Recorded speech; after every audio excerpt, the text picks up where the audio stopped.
Good evening, ladies and gentlemen, and welcome to another broadcast of Georgetown Eagles football on SHN Sports, presented by Georgetown Jewelry.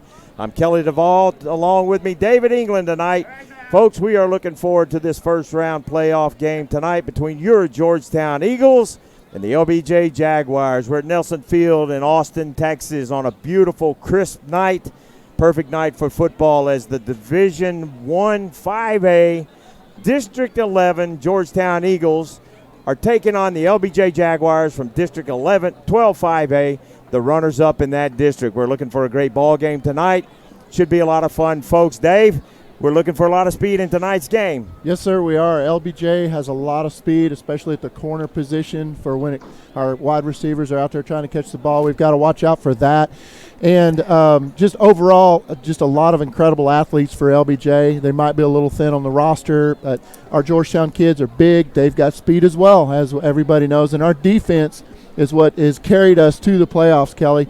Tonight, the temperature is 47 degrees, and the wind just shifted out of the south, so we basically have no wind tonight. So Diaz is going to really enjoy that tonight and the kicking game. But it should be a great contest. Absolutely perfect football weather tonight. We have a great crowd that showed up from Georgetown. The band is here. The football players are getting ready to run through the tunnel. And send it back to you, Kelly.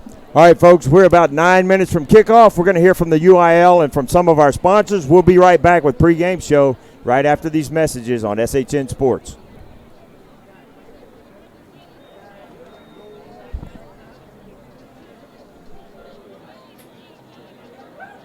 The University Interscholastic League would like to thank its corporate sponsors. Without the generous support of these sponsors, many UIL activities would not be possible. The UIL gives special thanks to Balfour, Baylor Scott & White, Dairy Max, Dairy Queen, Ford, Fox Sports Southwest, Gatorade, Hellas Construction, Max Preps, the NFHS Network, Nike, Register My Athlete, Spalding, and Texas Farm Bureau Insurance. These generous corporate sponsors support the UIL in all its activities, music, academics, and athletics. The UIL appreciates these sponsors and their participation in all that the UIL does in Texas extracurricular activities. On behalf of the UIL and its corporate sponsors, thank you for supporting UIL activities in your community and enjoy the game. Don't miss the UIL State Championships December 18th through the 21st at AT&T Stadium in Arlington, Texas. Tickets are available now through Ticketmaster. For more information, visit uiltexas.org. Folks, we're back here at Nelson Field in Austin, Texas. Your Georgetown Eagles about to take on the LBJ Jaguars. We're just a few minutes away from kickoff. And, folks, we're glad you've joined us for this broadcast of Eagle Football on SHN, presented by Georgetown Jewelry. We will have the first half, the kickoff of the game in just a few minutes. So, Dave, what are some of your thoughts on tonight's matchup between the Eagles and the Jaguars? Kelly, I really think that Georgetown is going to need to establish the run tonight to wear down the Jaguars' limited roster. I think that's going to be a big key. We have talked about that this week leading up to this game. We have a huge roster that is attending the game. They've pulled up some underclassmen, and so we've got a lot of depth, and if we run that ball, we're going to wear them down. However, we've got to be careful in the Georgetown passing game because they have some exceptional corners that you might want to talk about on the LBJ side.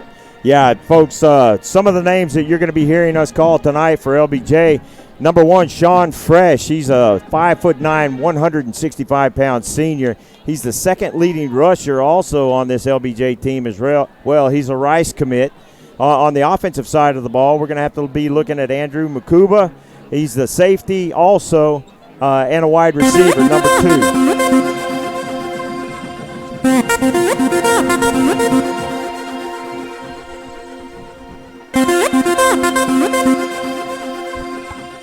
Also, folks, we're going to be looking at their quarterback.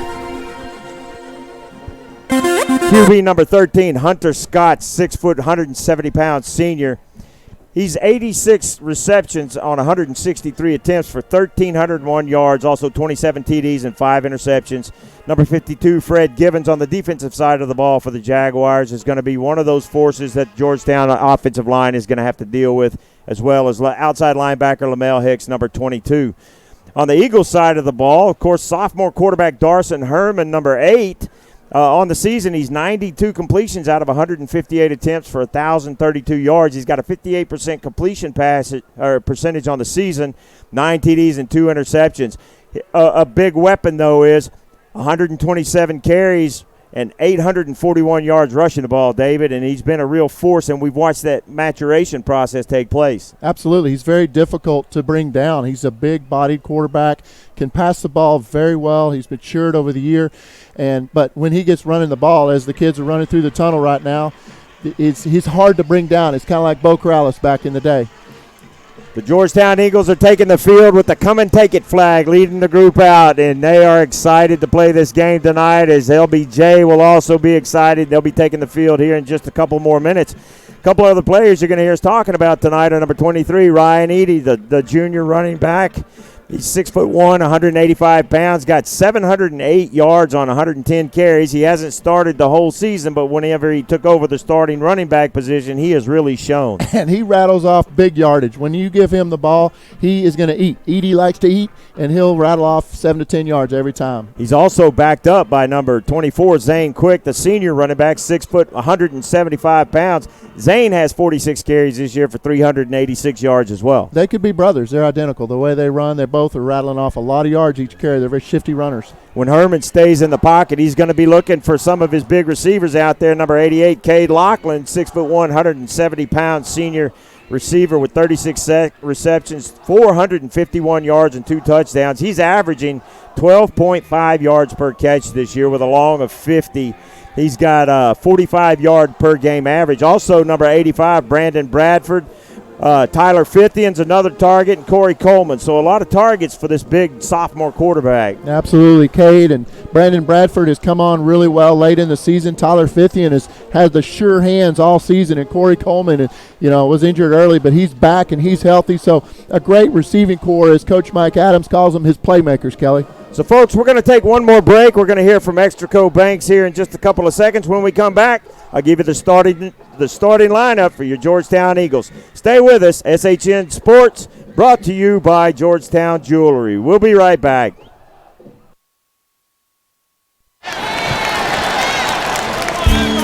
Now that's the sound of Eagle football. While the Eagles deliver on the field, Extraco delivers off the field. Whether it's opening up a small business, growing your business, retirement, or something simpler, we'll work with you to make it a reality. Let's build some dreams. Tell us your dreams at extracobanks.com. Extraco Banks is a member FDIC.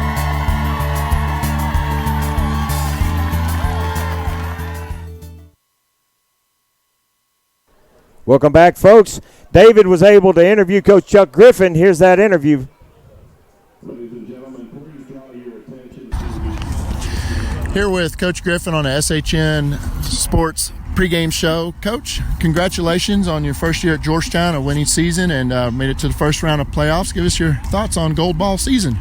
Man, it's exciting. It's great weather and great time to be out trying to win some gold footballs. We got a good football team and a great group of seniors that have led us and done a good job getting that winning season together. So we're excited. We're going to keep winning each week. Outstanding. How about anything that you're seeing with this LBJ Jaguar team on film or anything like that you're thinking about? Yeah, they are really fast everywhere. Defensive front, defensive secondary, receivers, running back, they are really fast. So, that'll be our challenge tonight is going to be, can we get 11 hands to football and tackle in space? Because that's what they're going to try to take advantage of.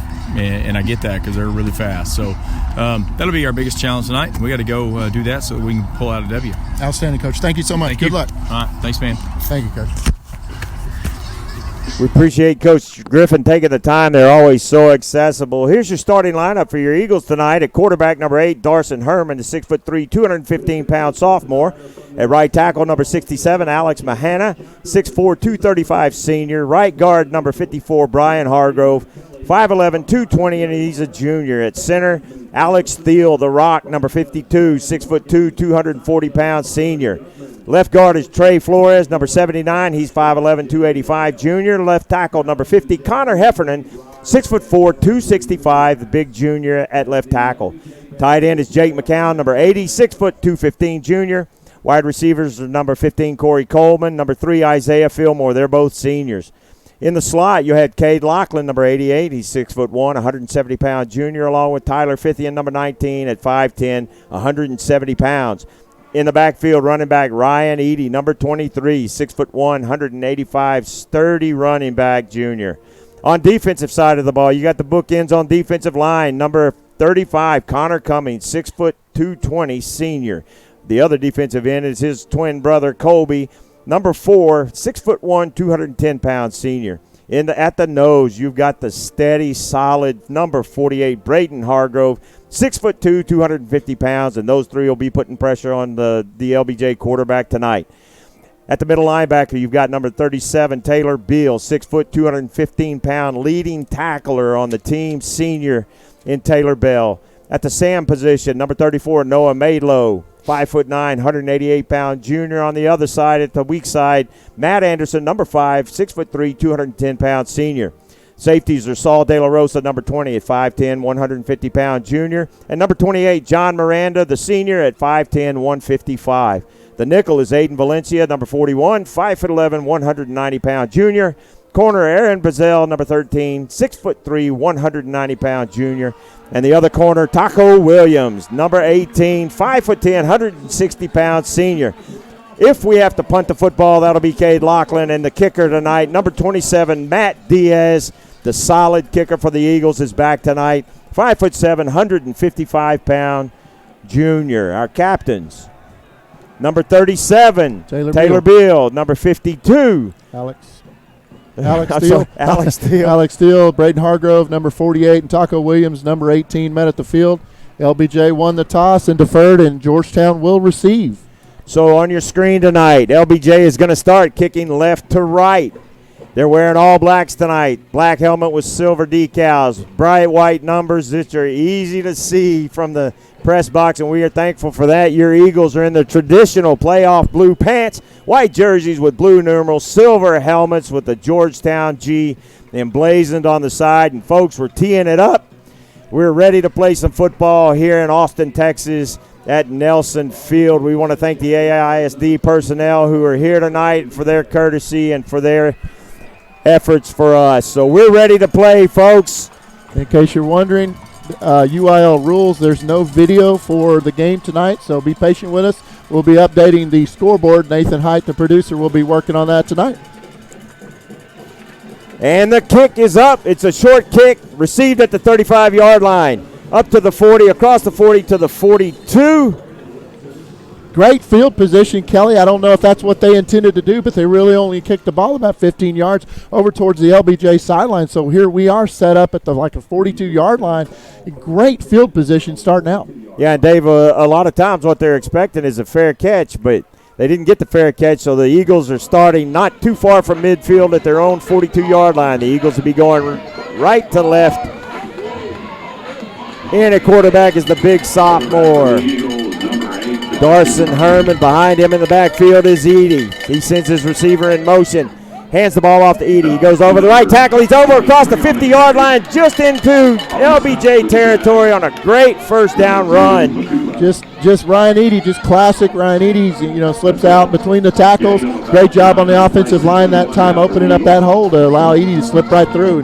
Big first down run. Second down and about a yard and a half at the LBJ 49-yard line. Herman's in shotgun formation. Edie's behind him. Three receivers to the left. Handoff goes to Edie. He goes right at the heart of this LBJ defensive line. Crosses over to about the 46-yard line.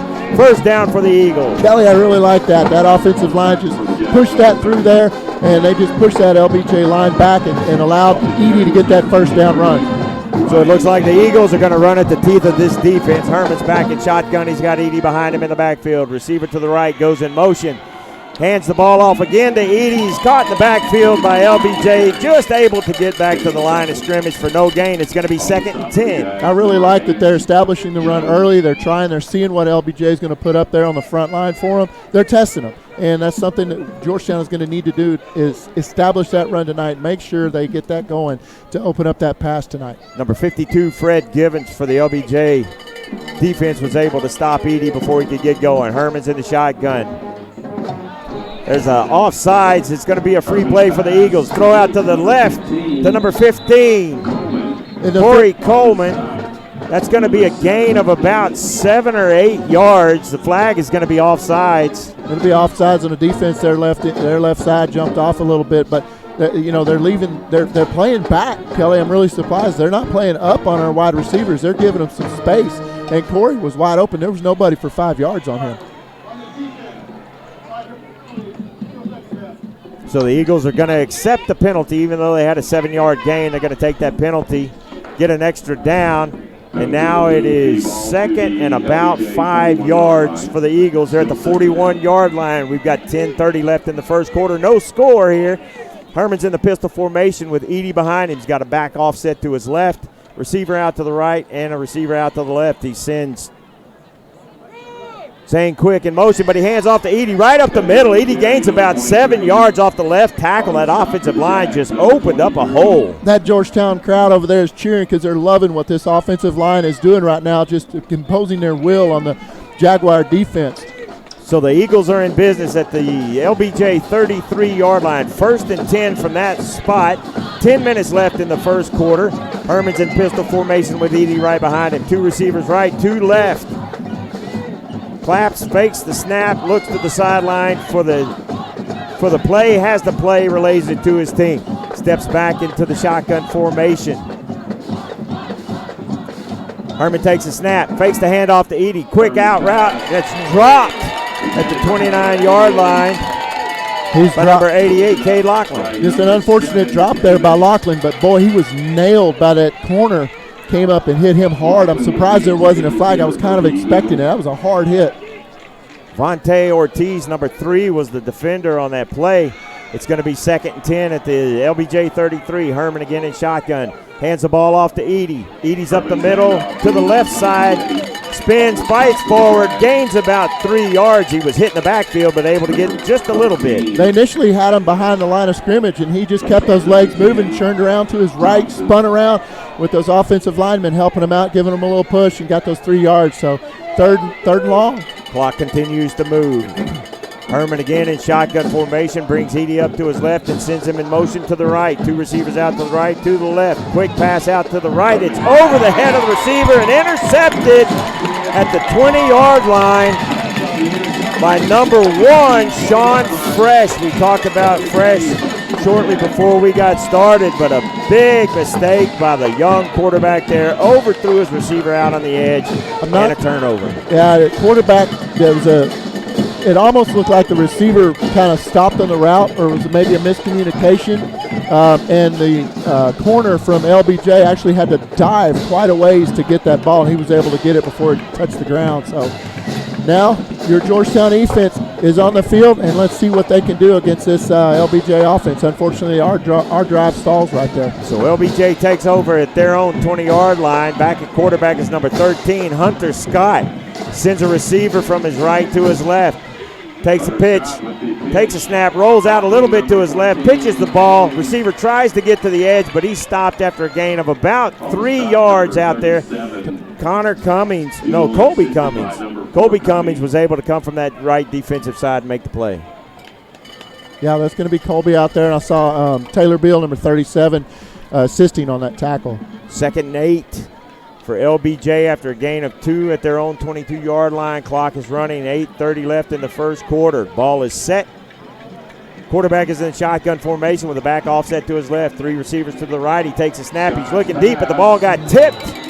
I couldn't see who tipped it. That was Cummings again, wasn't it? It had to have been number 4, Colby Cummings. He got in there. They had great penetration. Almost got to the quarterback on that play. In fact, there was 4 white jerseys in the area where that ball landed, about the 35-yard line. They just couldn't quite dive for it. But the LBJ receivers were almost to the 50, so almost a good play for Georgetown. Hunter Scott, the 6 foot, 170-pound senior in at quarterback. Off to his left is Christian Edgar in the running back position. He's got 3 receivers to his right in a triangle formation, 1 to his left. Takes a snap, looks quick, but the defensive line's able to get in and they sack him. That's big number 51 roaring back there. 48, Braden Hargrove.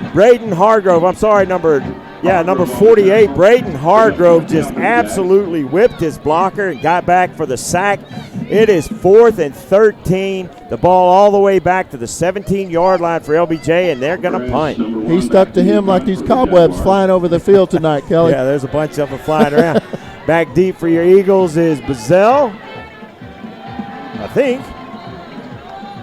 88, Cade Lachlan back. Cade Lachlan, the punt bounces about the 47-yard line, and it's down right there by LBJ with no return. So it's 7:37 left in the first quarter. The Glenn Patterson Realtor first quarter. We're so thankful for our sponsors. The referee set the ball right between the hash marks, and Georgetown will start there. How about that Georgetown defense? You had the interception there. Your defense has to come out, make sure LBJ doesn't do anything, and they did that. They've helped us out all year. Our defense has done extremely well, as Eagle Nation is well aware of this year. Big stop there, and now the Eagles have the ball. They're in LBJ territory. Herman in the backfield, Edie behind him, takes the handoff, starts to the left. He gets a little more than I thought he was going to get. Falls forward, is able to gain 4, maybe 5, probably about 4 yards where it looked like it's being marked. It's going to be 2nd and 6. Got number 14 or 16 from LBJ coming off the field with a helmet that came off. But yeah, he just keeps those legs, Edie just keeps those legs churning, and he just gets more yards than you think he's going to get. It's impressive watching him run. Just second 6 at the 42-yard line of LBJ. 3 receivers to Herman's right. Edie behind him in the backfield. Receiver goes in motion. Hands the ball off to Edie. Edie busts up the middle. He's able to find a little bit of a gap. He's patient, lets those blocks happen. He gains about 3 yards, so it's going to be 3rd and 2 at the LBJ 38-yard line. So many moving parts on that last play. People moving around, shifting around. The offensive lineman jumped around, went over to the tight end, went to the other side. Now they're huddling up. We don't see a huddle very much. But that confusion allowed him to get those extra yards. Now we're looking at a 3rd and short, Kelly. So this drive started at the LBJ 48. They're down to the 38-yard line. Snap back to Herman. Right up the middle, the Big Uglies come in, and Herman pushes forward. He's only able to gain a yard, and that's a play that looks like LBJ scouted from last week. Yeah, that's a play we've seen Kelly quite a bit. They bring the meat eaters in, and then normally they get that play, and it looks like, thought for a second they were going to do the same thing. They paused, but we're bringing a different formation out. So the buffet killer package didn't work like it did the last couple of weeks. Looks like the Eagles are going to go for it. 2 receivers out to the left, 1 out to the right.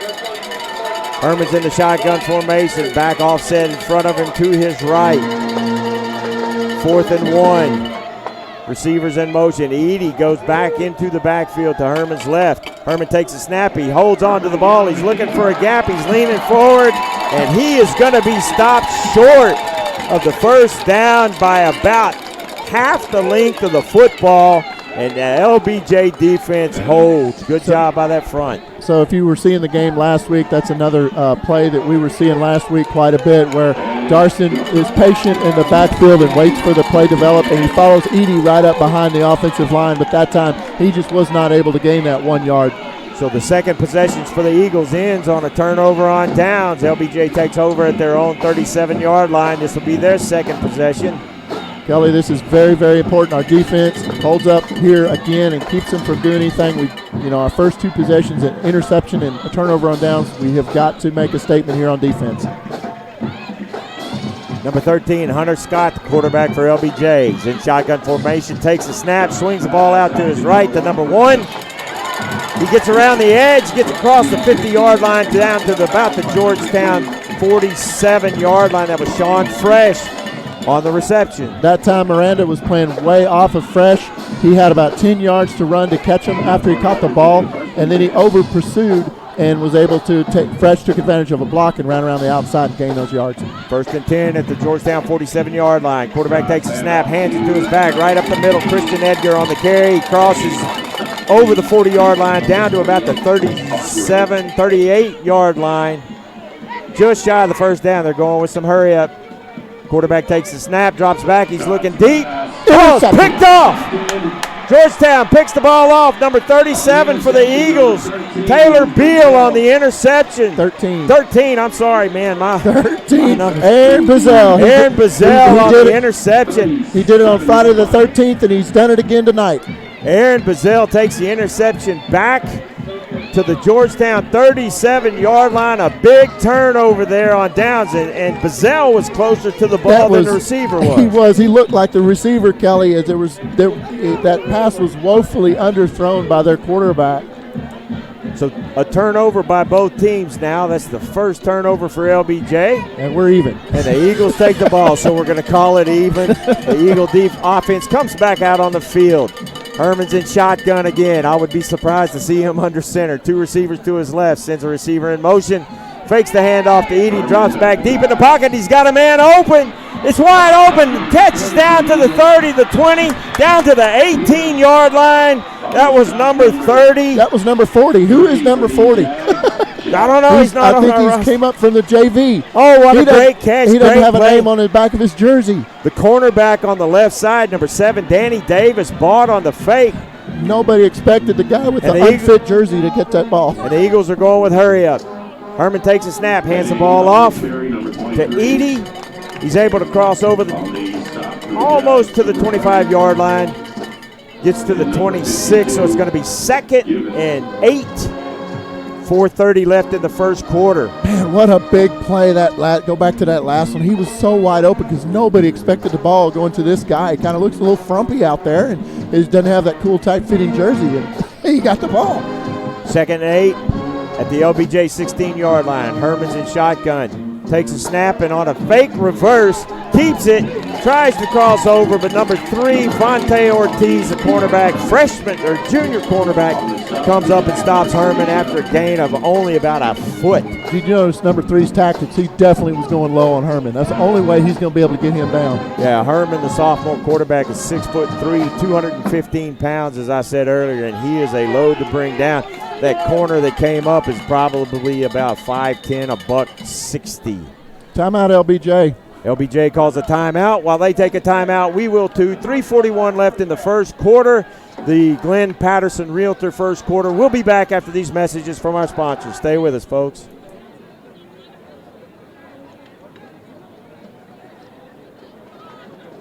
Meet Josh. Hi, everybody. Josh is a high school basketball player, solid shooter, great teammate. Hey, don't forget my tenacious D. And he's my son. Oh. So, what does Josh do to be the best basketball player he can be? I play tennis. Studies show that student athletes here in Texas who play more than one high school sport are more likely to excel. Tennis does more than improve Josh's conditioning. It gives him a fresh competitive outlet, reduces the risk of injury by cross-training, and introduces him to different coaching techniques and new friends. Don't get me wrong, hoops are my first love. Tennis just gives me a little break. So when the new season begins, Josh isn't burned out on basketball. He's eager to play, and you can see the difference in his game. Herman takes the snap. We're back in action. He's looking deep into the end zone. He pulls the ball down and runs. Gets over to about the 13-yard line before he's dragged down by number 22 for LBJ. So it's going to be 4th down and about 5. They bring in Diaz for the field goal attempt. And we saw Diaz, Kelly, in warm-ups making 44-yard field goals. So this should be, with no win tonight, this should be knock on wood, this should be good. Snap is back, kick is up, good kick, right down the middle, and the 38-yard field goal was good. So your Eagles, with 2:57 left in the Glenn Patterson Realtor first quarter, have taken the lead over the LBJ Jaguars 3-0. Folks, we're going to listen to another one of our sponsors, and we will be back after this message. Stay with us.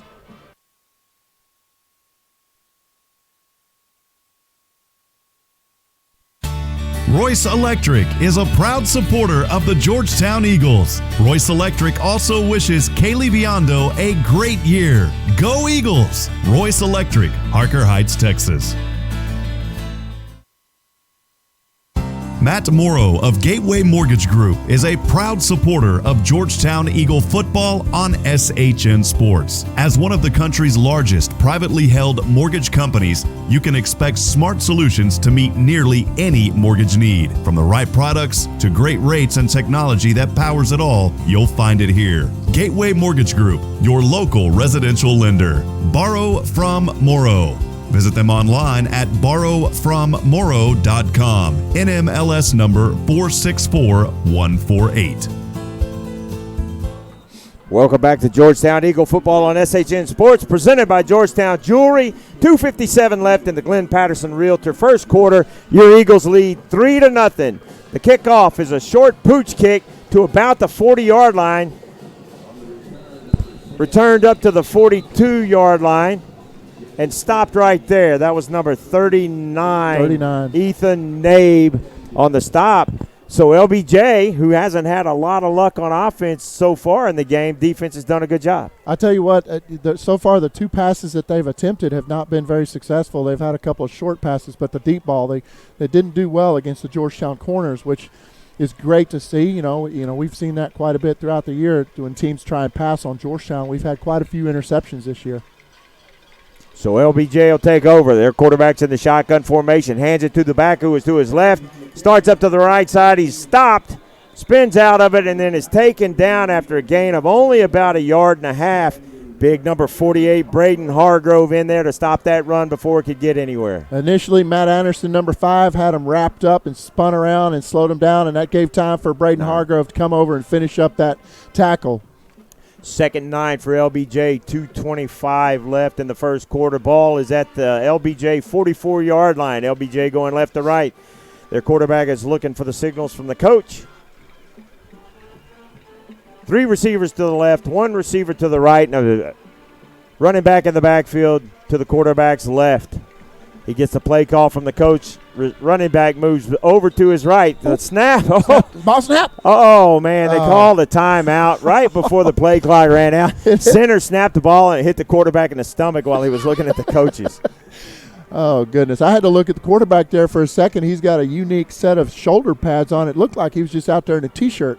Very small shoulder pads on a quarterback. Yeah, they're tiny, but I guess they do the job. I guess. So a timeout, 2:02 left in the first quarter. LBJ takes their first timeout. The ball is at their own 44-yard line. 2nd and 9 for LBJ when we resume play. And, David, the Georgetown defense has done a pretty good job with their speed so far. Absolutely. Kelly, we've seen it throughout the season, and, that's been our hallmark. They say defense wins championships, and our defense has done really well. Overall throughout the season, when you've got a guy it's got 105 tackles on the season, and not to mention everybody else that's flying around, they've got the speed to the ball. Just this defense has really come of age late here in the season. Scott at quarterback, 3 receivers to his left. Takes the snap and hands the ball off. Running back tries to get to the left but doesn't get a lot. He only gains another yard, so it's going to be 3rd and 8 for LBJ. Big number 90, Noe Ibarra, tips the scales over 300 pounds. He got a hold of him that time, and he was not going to escape Noe. And he just ran a 5-second 40 getting off to the sideline as they make a switch on the defensive front. 3rd down and 7 for LBJ. 1:35 left in the Glenn Patterson Realtor first quarter. We're in our traditional 3-3 stack, Kelly. We've got Braden Hargrove up there. I can't quite see who's in the middle. And then Colby Cummings on the end. 2 receivers to Scott's right, 2 to his left. Running back to his left in the backfield. Fresh goes in motion. He fakes the handoff to Fresh and rolls out to his right. He's looking for a receiver out on the edge. He hits number 2 at about the 43-yard line. That's Andrew Makuba, the wide receiver, junior wide receiver, makes the reception at the 44-yard line of Georgetown. LBJ's in business. First down. Great move by Makuba, but I tell you, their quarterback was running for his life because he was under a lot of pressure with Colby Cummings. Cook takes a snap, looks to his right, fakes, pump fakes.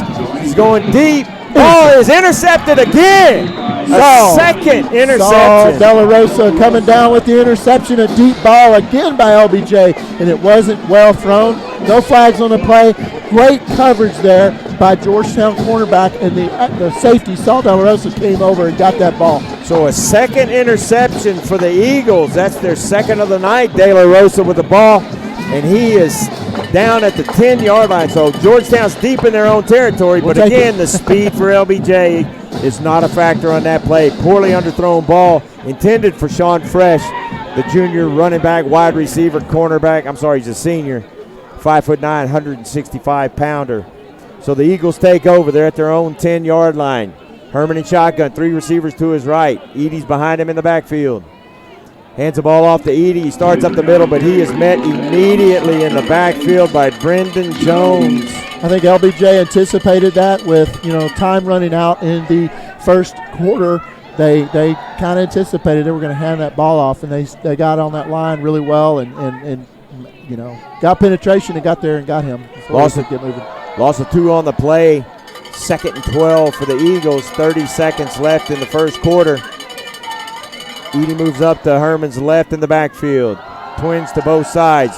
Quick out to number 15, Corey Coleman on the edge. He gets out to about the 16, 17-yard line. Gets out of bounds and stops the clock. With 17 seconds left, it's going to be 3rd and about 4. Excellent play there that time by Corey Coleman. Great pass by Herman out there to the out. And good yardage. Now we're setting up at 3rd and 4, 3rd and 3. 2 receivers to Herman's right, 2 to his left. Edey's in front of him in the backfield. The defensive line jumps again. This is going to be a free play. No, they stopped the play. They're going to say they were offsides and are unabated to the quarterback, so they stopped the play. We'll make sure that's the call. Should be, if I'm correct, Kelly, should that be a first down? Yeah, and that's what it is. First down. So it's going to be first down, Eagles. That's going to move the ball up to about the 23-yard line. First down for the Eagles. 14 seconds left in the Glenn Patterson Realtor first quarter. 3-0 is your score. Georgetown Eagles lead LBJ. That's the second time we've seen that tonight, and I wonder if he's doing that hard count like Jackson Seosin did last year so well. 2 receivers to the right. One goes in motion. Hand off to Edey. Goes right up the middle. Right off the right tackle. Crosses the 25-yard line. And Edey just pops out of these holes when you expect he's stopped. Kelly, there's just so much motion in our backfield, and I think it's got all their eyes on the defense looking, where's it going? So that's going to end the Glenn Patterson Realtor first quarter. Our score, your Georgetown Eagles 3, LBJ nothing. Georgetown will have the ball. 2nd and about 10. Or second 6 when we come back. Folks, stay with us. We're going to hear from some more of our sponsors. We'll be right back right after these messages.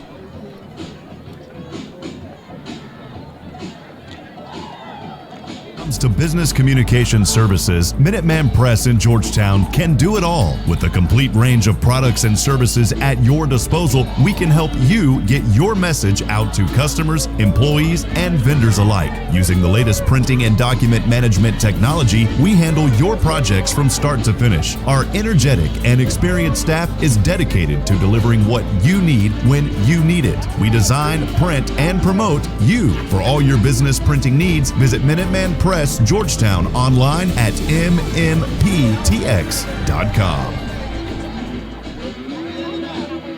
If you're looking to buy or sell a home or land in the Georgetown area, call Glenn Patterson Realtor. As a 3rd-generation resident of Williamson County, his knowledge will assure you will receive the best price for your purchase or sell. Don't wait. Contact Glenn today at PattersonPropertiesTX.com. We're back in action. Edey takes the ball on the handoff from Herman and crosses the 28-yard line to the 29-yard line. It's going to be 3rd and 3 for the Eagles as the second quarter gets started. Courtney home inspection, second quarter. Herman takes the snap, looks to his right, quick out to his right to Coleman. Coleman's able to cross over the 35, gets tackled down about the 37-yard line. That's going to be a first down for the Eagles. Great blocking out there by that other wide receiver. I believe it's maybe Cade Lachlan out there blocking for Corey Coleman, and he was able to spring him for that first down.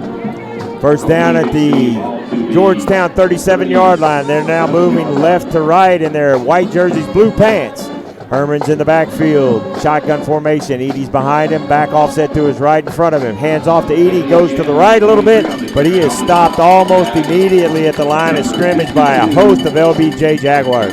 Yeah, big number 52, he met a brick wall right there. He was not going to pass him up. I'd like to say hi to Jack and Cohen Ward listening tonight. Looks like Jack is an LBJ alum, but he's cheering for EFND Nation tonight. Good to have the Wards with us. They're almost always listening to us. Herman's back in the shotgun. Edey's behind him. 2 receivers to the right, 2 to his left, and Herman is able to get that defensive line to jump off again. 2 of them jump. Gabriel Smith, number 9, and they're having a little conference here. LBJ's pointing at Georgetown, and so we'll see what they have to say.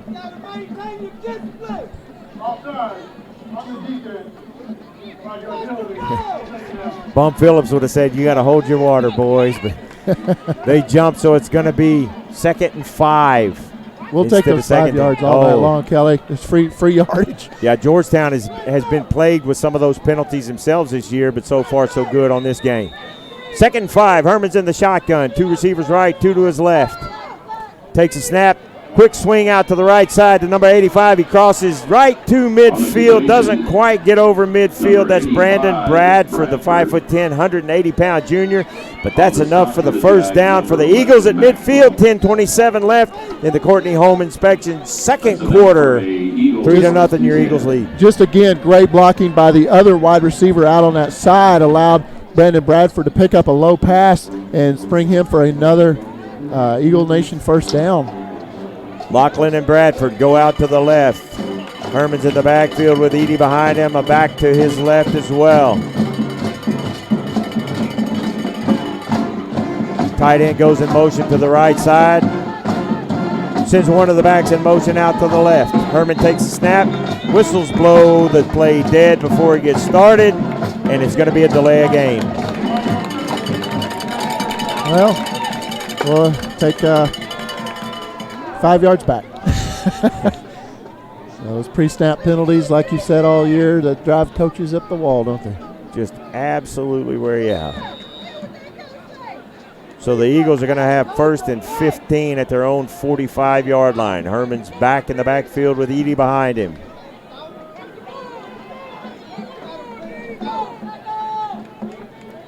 Herman sends Edey up and out in motion to the right. Takes a snap, quick throw out to the left. Hits a receiver at the 45. He's over the 50, down to the 45 to the 40-yard line. That's going to be close to a first down. It looks like it's a first down, and it is. Down into LBJ territory at the 40-yard line. We were so fortunate, Kelly, on that play. That ball was almost tipped by that defensive end that came around. He almost got his hands on it, and he was able to slide around the other side of the field. Eagles are in business, 9:20 left. Herman's in shotgun formation. He takes a snap, fakes the handoff to Edey, throws it out to number 85. Crosses over to the 30-yard line and gets absolutely belted at the 30-yard line, but that's enough for another Eagle first down. Hello to Jesse Duvall out there. Go get him, Eagles. You're killing it, Daddy. Howdy, boy. Study. Not quite. Yeah, that is a first down. It's at the 30-yard line of LBJ. 9 minutes left in the Courtney home inspection. Second quarter, your Eagles are up 3-0. You know, credit to the offensive line. I don't believe, they're given plenty of time for Herman to throw that ball. Herman's in the shotgun. He sends Edey up to his left. Got Quick to his right. Quick goes in motion over to the left. Herman takes a snap, hands the ball to Edey. Starts off to his right, but he is stopped a yard deep in the backfield by number 22. LaMel Hicks, the senior outside linebacker, 6'1", 210-pound linebacker, and he just shut Edey down. Yeah, he saw that pretty quick and read that play really well. Hats off to him for being able to get in there and get that penetration past the offensive line. Coleman and Bradford out to the right. 3 receivers to Herman's left. 1 receiver comes in motion from the middle of that 3 stack. Herman takes a quick snap, throws it out to the right to Lachlan. Bradford, but he is unable to do anything, and number 33 meets him just as soon. 22, I'm sorry. LaMel Hicks again out there from his linebacker position. Actual loss of 1 on the play, so it's going to be 3rd and 12 for the Eagles. Herman almost got hit as he released that ball. Quite a bit of poise to stand tall in that pocket and get that ball out there. Unfortunately, number 22 read that very well. So now we've got a 3rd and long. 7:35 and the clock's running. Herman's in formation. Receiver goes in motion left to right. Herman takes a snap. He's looking to his right. Some pressure, but he's able to avoid the pressure and in and out of the hands, through the hands of the wide receiver out on the edge. Incomplete. So it's going to be 4th and 12. No, and this Fithian. Fithian had the ball go between his hands. It would have been a tough catch out on the edge, but Fithian wasn't able to pull it in. So it's 4th and 12. The Eagles line up like they're going to go for it, but this is prime pooch punt area for the Eagles. Yep. 3 receivers to the left, 2 to the right. Herman's in the shotgun alone in the backfield. Takes a snap, rolls out to his left. He's looking for his receiver out to the left. Comes back to the middle to the inside. The ball is incomplete. It bounces before Cade Lachlan can get his hands on it. So it's a turnover on downs at the 32-yard line in LBJ territory. So what this tells me, Kelly, is that your Georgetown Eagle coaching staff loves our defense. They have all the confidence in the world in our defense right now, and the way they're playing throughout the season and in this game tonight. They've done really well. We've had 2 interceptions. Hey, keep throwing the ball out there. Maybe they want to try and run on us. Good luck. Georgetown Eagle football on SHN Sports, presented by Georgetown Jewelries. We are in the Courtney home inspection, 2nd quarter, 7:14 left. LBJ holds and takes over on downs. It's 3-0 your Eagles. LBJ begins this drive at their own 32-yard line, going right to left.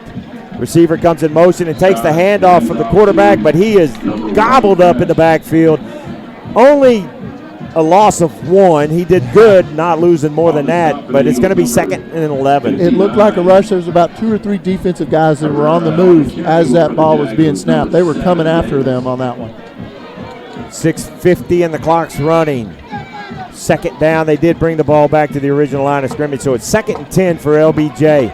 Quarterback's in the shotgun formation. 2 receivers to the right, 1 goes in motion. Again, the handoff to the receiver that's in motion, but he is met in the backfield, pursued out to the edge. Jeremiah Washington is taken down behind the line of scrimmage. A loss of 3, 3rd and 13 for LBJ. Matt Anderson got a hold of him first. I didn't quite see who got the finished tackle on him, but that was a good loss. 3rd and what? 3rd I'd say and 14 maybe. Big time third down play here for LBJ. Our Georgetown defense is having a blast out there. Scott, the quarterback, looking to the sideline to get the play. He's in shotgun formation, twins to both sides. He takes a snap and rolls out to his right. He's pursued by the Eagle defense. Throws the ball out to the right. Bobbled. We'll see. The referee says no, it was bobbled while he was out of bounds. Nice. Great coverage by Aaron Bazell over there on that side. I also saw Saul De La Rosa come over and help him out. Andrew Makuba out there unable to bring the ball in before he goes out of bounds. So it's going to be 4th and 12 at the LBJ 29-yard line. The Eagle defense holds. 5:57 left in the Courtney home inspection 2nd quarter. Your Eagles are up 3-0. The snap is back to the punter. He's able to just barely get the ball off. Fair catch right around midfield. The punter was hit, but the Georgetown defender was blocked into him, so no flag. Yeah, so number 37, Taylor Beal, had great penetration, got back there. It looked like for a second he was going to block it, but he didn't, and they both landed on the ground. He extended a hand and helped the kicker up off the ground. So great sportsmanship. We've seen that all year from Taylor Beal. Fine young man. He's always helping these fellas up off the ground after he waylays them. David, we're still in the first half, 5:50 left in the 2nd quarter, but I'm impressed with the defense. What was the score last year when LBJ played Cedar Park? It was a low-scoring affair, wasn't it? Very low, like yeah. It ended 10-7 in overtime. So Herman's in shotgun formation, sends Quick into motion to the left. Edie's behind him. He tries to swing the ball out to Quick, and he does. Takes the ball, but he is met by 3 defensive backs out there on the edge, so it's going to be a loss of 2 or 3 yards on the play. Yeah, the blocking just didn't develop like the Georgetown coaching staff would want on that play, and you had 2 black jerseys get to our white jersey pretty fast, and once he caught that low pass out there in the flat, he wasn't able to take off because they were already on top of him. Second and 12 at the Eagle 48-yard line. Herman's in shotgun formation. Twins to the left, twins to the right. Quick out to the left. Right at the sideline, just past the numbers. Complete. He's able to cross to about the 47-yard line. I didn't see who had the football. Was that quick? I believe it was Fithian probably had that one. Now we're looking at a 3rd and 8 situation, looks like. 3rd and 8, 2 receivers to the left, 2 to the right. The ball is on the left hash mark. Eagles going left to right. Herman's in the shotgun with Edie to his left. He's looking deep, but he pulls the ball up. Ball is tipped at the line of scrimmage. It was initially intended for Brandon Bradford, number 85, but the ball was tipped and falls incomplete. It's going to be 4th and 8. Looks like Brendan Jones, number 8 for LBJ, was able to get a tip on that ball. Or is that number 2 on that far end over there? Eagles set up like they're going to go for it again. 2 receivers to the right, 1 to the left. 2 backs in the backfield with Herman in shotgun formation. Herman claps his hands, but the snap doesn't come back. He looks to the sidelines for the call, gets the call. He's back in the shotgun, pulls Edie up to his right. Pooch kick. Pooch kick's coming. Herman falls a little farther back, takes a snap, and gets the punt off. Nobody's back for LBJ. Ball rolls down to about the 15-yard line, but there's a flag on the play. The 45-yard line. We've got a flag. It was thrown in the area of the line of scrimmage, Kelly. I think LBJ was offsides again. That's probably not going to help us. I don't know, Dave, with the success the defense have had. Oh, a personal foul, hands to the face, so that's going to give Georgetown a first down. They'll keep the ball after a huge penalty against the kick return team of LBJ. That's a big break, Kelly. That is a big break for us. Let's see if we can take advantage of it. What does the offensive coordinator call up in this situation? They said that the hands to the face happened before the kick, so before the change of possession. So Georgetown retains the ball, 4:35 left in the Courtney Home Inspection's second quarter. It's first down at the LBJ 32-yard line. Herman's in shotgun, has Edie to his right in the backfield, 2 receivers to the right, 1 to the left. Ball is on the left hash mark. Receiver from the left goes in motion to the right. It's going to be offsides again against LBJ. Free play, and it looked like it went to Brandon Bradford, but it looked like he was going to try to throw the ball. Yeah, I didn't see a flag on that. It looked like they jumped, but maybe those side judges just didn't see them go across the line. Maybe they held back. Referees must have thought he got back in time, so it's a loss of a yard. Bradford came from the left, took the pitch from Herman, and looked like he was going to throw the ball, but he was gobbled up before the throw. 2nd and 11 for the Eagles at the 33-yard line of LBJ. Ball's now on the right hash mark. Herman's in shotgun. Has a receiver to his right going motion. Edie takes the handoff, goes to the right side of the line, gets down to about the 31-yard line before he is tackled by number 10, Edward Thompson, the senior outside linebacker for the Jaguars. They do some shifting around, and it definitely the strong side was on the right side, Kelly. They had more offensive linemen over there, plus the 3 receivers. There was nobody out to the left side on the field. So the Eagles come to the ball, 2 receivers to the right, 2 to the left, and Edie behind Herman in the backfield. Very familiar formation, folks. You're going to get tired of hearing that tonight. Herman takes the snap, drops back, rolls to his right. A lot of pressure, but he gets the ball off, throws it out of bounds, throws it away, and saves the down, so it's going to be 4th and 10. Great job, Herman. He's got the strength, he's got the power, he's got the size to stand in there. He's got 3 black jerseys all over him. He throws it out of bounds, just out of the reach of an LBJ Jaguar right down there at the 20, and avoids an interception. Outstanding maturity on the part of your Georgetown quarterback. Georgetown takes a timeout. 3:10 left in the first half. Your Eagles up 3-0. We're going to listen to our sponsors. We'll be right back after these messages, folks. Stay with us.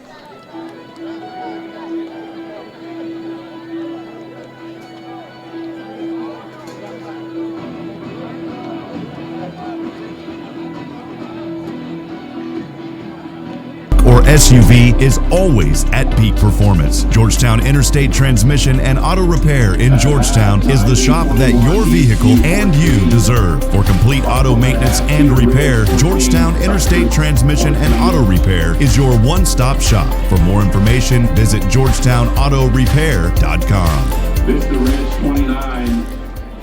Folks, we're so thankful for our sponsors. Another sponsor, WVE Vehicle Electronics, offering a portfolio of high-quality aftermarket vehicle electronics, including connectors, relays, solenoid switches, emission, and ignition electronics, building upon a foundation of premium full-line programs established under NGK Spark Plug and NDK sensor brands. WVE products are rigorously tested and engineered to perform in import and domestic vehicles.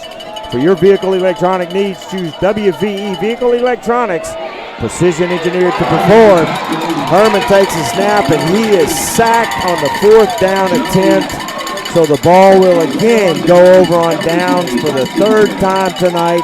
The LBJ defense tightens and holds, and they take over in their own territory at about the 34-yard line. You know, if you're the coaching staff, you're thinking about the way LBJ is playing right now. They're just not having very much success offensively against your defense, so why not take those chances? It's the playoffs.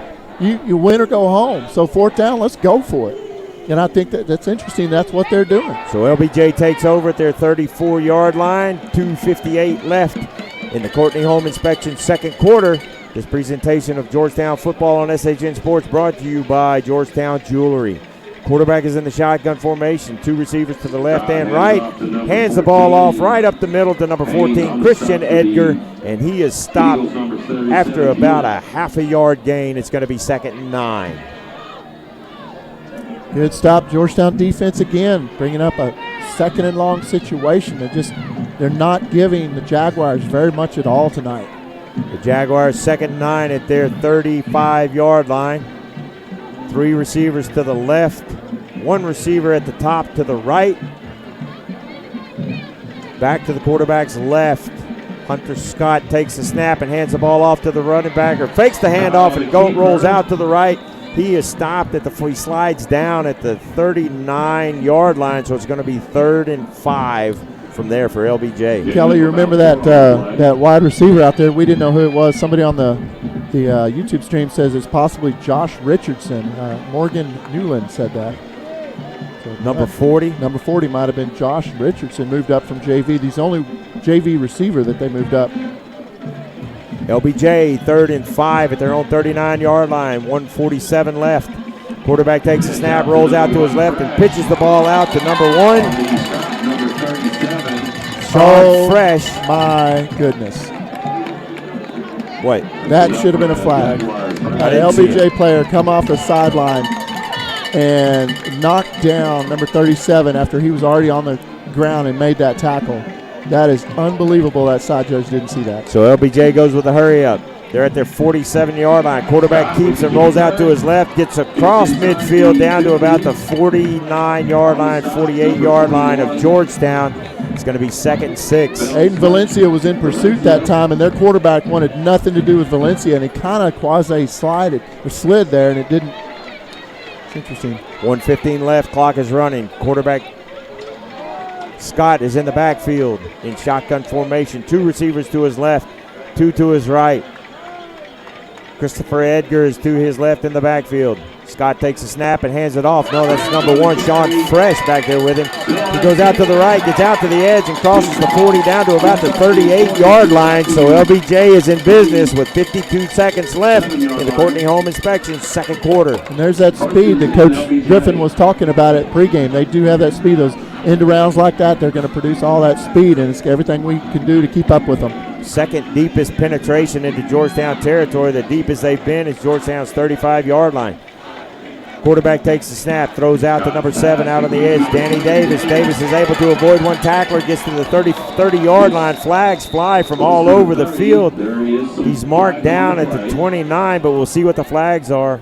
I think that may be kind of the holding version possibly on this number 12 down here on the side. We'll see what they say. One of those wide receivers out there trying to break his guy free.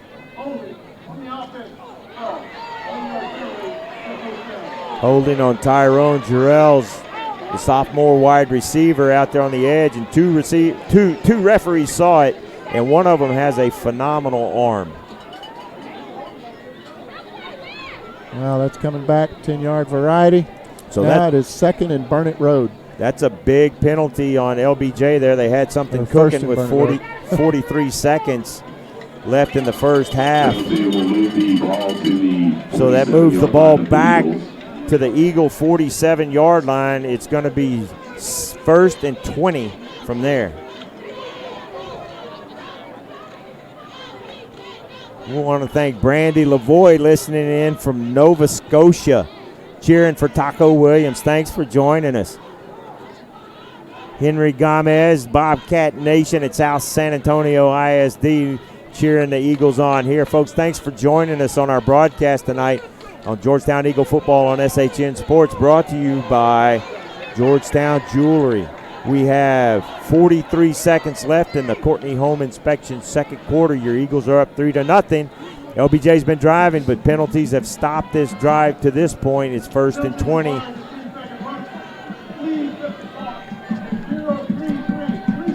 Okay, so the referee just explained a 10-second runoff because of the penalty, and Georgetown accepted that runoff, so it's going to take the clock down to 33 seconds. 1st and 20 for LBJ at the Georgetown 39. They're going right to left on this drive, trying to put some points on the board before half. Scott, the quarterback's in shotgun formation, claps once, claps twice, pump fakes out to the left. He's looking deep. He's got a receiver down deep. He catches it, but he is out of bounds at the 10-yard line. Sean Fresh unable to pull that ball in before he's out of bounds. That was a crazy play. Initially, Sean Fresh was not open, and the Georgetown defensive line was closing in on him. Somehow that quarterback for LBJ was able to scoot up, pass the offensive line, and chunk it out there. And as we're looking east, a spooky, it's not October anymore, but there's an orange, vivid orange moon popping up over the horizon. 3 receivers to the left, 1 to the right. Quarterback takes the snap and drops back. He's under pressure. He's scrambling around, looking for something, rolls out to his left. Has number 4, Jabrion Riggins, but he's unable to pull the ball in. The pass is incomplete. Great job that time by the Georgetown defensive secondary, especially. Everybody was covered. There was no place to go with that ball that time. 15 seconds left in the second quarter. 3rd and 20 for LBJ at the Georgetown 49-yard line. Look how far back they're playing. Kelly, they're at least 12 yards back from the wide receivers. LBJ has 1 timeout left in this half, so the whole field is in play. Cook takes a snap and drops back. He's looking kind of deep. He scrambles across the 40. He's down to the 37, 38-yard line of Georgetown, but he is taken down there. Taylor Beal on the tackle, and that's going to bring up a 4th and 10 situation with 4 seconds to go. Folks, don't go anywhere because I believe I just saw the softball coach right around the corner. She stuck her head around the corner and waved at us. We're going to have some great interviews folks, at halftime. Folks, stick with us at the half because we're going to be interviewing a couple of the spring sport coaches at the half, and we are excited to talk to them about what the future holds for Georgetown Spring Sports. We're going to have Jessica Bond, the head softball coach at Georgetown, on first, and then Jordan Vieira, the new head coach of Georgetown baseball. So we'll look forward to those interviews. We thank them for giving us that time. It's going to be 4th and 10 at the Georgetown 38-yard line. 4 seconds left in this half. 21-17 Maynard over Dripping Springs. 21-17 Maynard over Dripping Springs, the PA announcer just said. That's big. That's big. So the offense comes back out on the field for the Jaguars. Hunter Scott, the senior quarterback. I'd like to thank our LBJ fans listening in. We've got Miles Johnson and not sure the other fellow's name, but they believe their team is going to win. Scott takes a snap and he hands the ball off to number 14.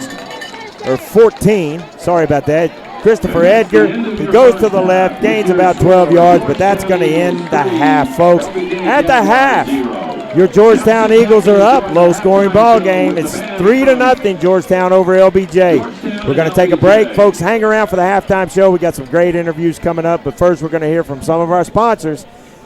Georgetown Eagle Football on SHN Sports, brought to you by Georgetown Jewelry. Hang around, folks. Thanks for joining us.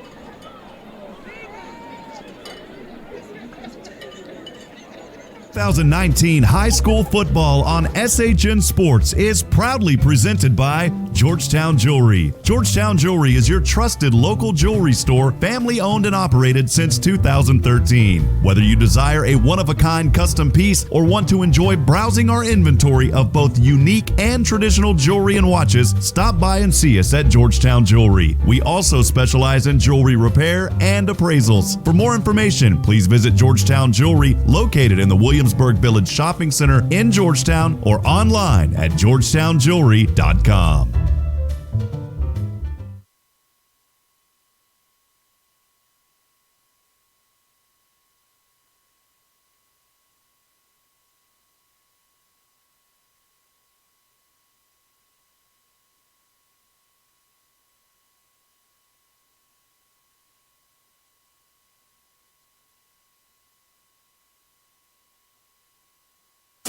Central Texas High School football on SHN Sports is made possible by Georgetown and Austin Shirt Company. 3 words describe Georgetown and Austin Shirt Company: simple, reliable, and awesome. We support our community. From screen printing and embroidery to promotional products, Georgetown and Austin Shirt Company helps put your brand on your business. Get started on your project today by getting a quick and easy quote online at georgetownshirtcompany.com.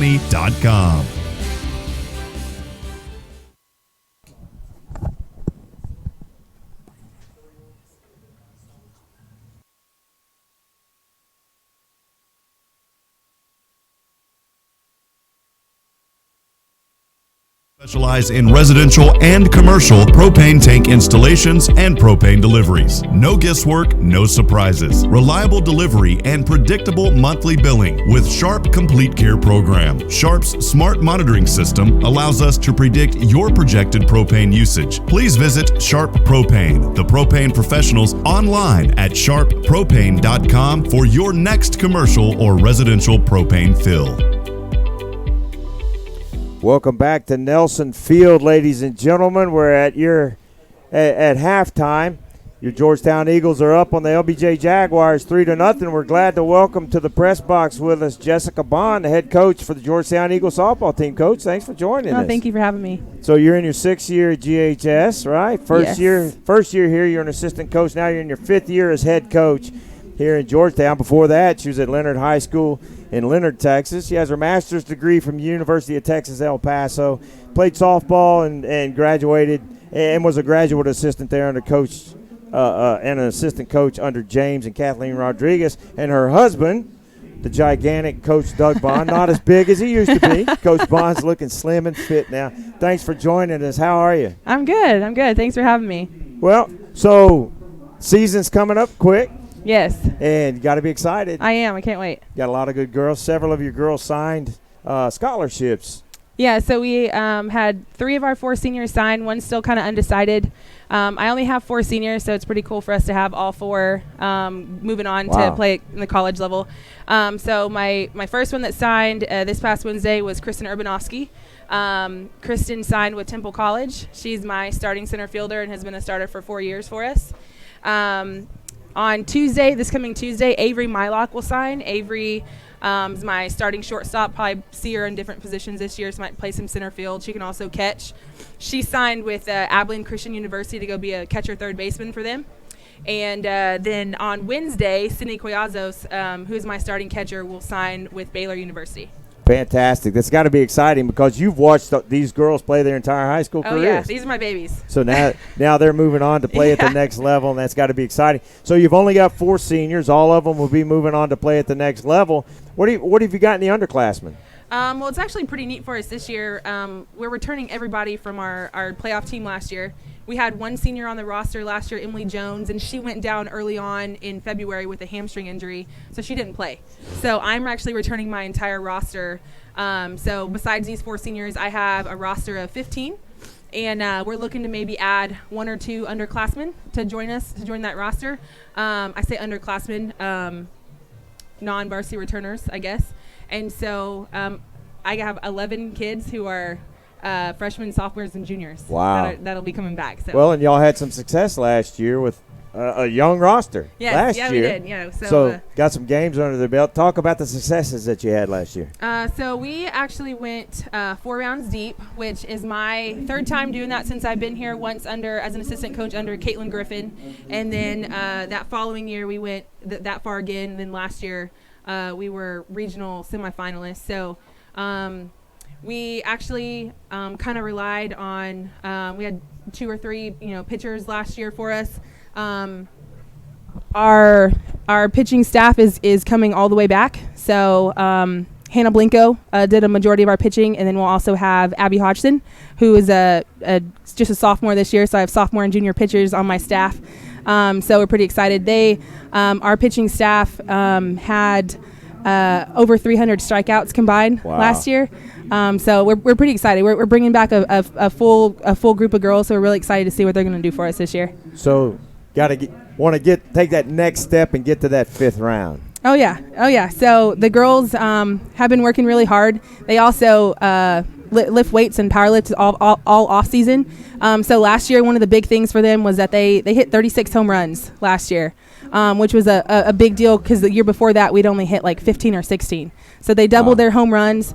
The girls are playing summer ball, playing fall ball together. They're really excited. They're meshing really well this year. Of course, coming back, returning everybody. You hope for that. Right. The girls are meshing well. They're getting along well. They all have high hopes. They want that next step. They want 5th round, 6th round. They want to be in Austin playing in the state tournament. So you've got an advantage that a lot of coaches don't have, and you've got a relatively young team, only 4 seniors, but those 4 seniors have really got to be the core of your leadership and hungry for this season to get here. Oh yeah, no, these 4 girls have all been varsity starters for me for 4 years. Well, this will be their 4th year. So the past 3 years they've been on my varsity roster, and so they're coming back 4th year wanting more. I hear that from them. They want more. Not satisfied. They're hungry to see what they're going to get out of this season. So what are you seeing in London? London. That's your daughter, right? Yeah. My 11-year-old London. She loves softball. I bet she has to. Yes, on her actually on her first day of school, little chalkboard signs they do. They ask you, what do you want to be when you grow up? She wanted to be a softball coach. So it made this mom heart happy. I'll bet. You've got another daughter, 18-month-old Jordan, right? Oh yeah, Jordan will actually turn 18 months on Sunday. Well, happy birthday to her. Yeah, she's awesome. She keeps us on our toes. I mean, between me and her dad, we don't get to sit down much with her. She's all over the place. So with this district, talk a little bit about the competition that's in this district. So we have our district in the past year. So this past year, top contenders, Elgin, Eastview, and Bastrop will all be returning, pretty solid teams. Last year the girls were district champs for the first time, I think, since Coach Vieira's dad actually was at the helm of Georgetown softball. So it had been quite a while since they had done that. So the girls are looking to come back and compete. We put quite a few girls on the all-district team last year. We are excited to see what they're going to be able to do. But, the girls are really looking to come back and do something that hasn't been done before. They're looking to get that second district championship. We look over at the boys over the baseball field and, they run that place over there. So the girls are looking to get on that level. Well, that's good. We're excited for you. Tell the folks when y'all usually play. So we get started at the end of January. Our first games are the second week of February. We'll be in action at Blue Diamond in Georgetown on Tuesdays and Friday nights. Good. Well, congratulations on your previous success. Yeah, thank you. And best of luck this upcoming season. We're excited to see what your girls do. What do you think of the game tonight so far? I'd like a little more cushion on the scoreboard.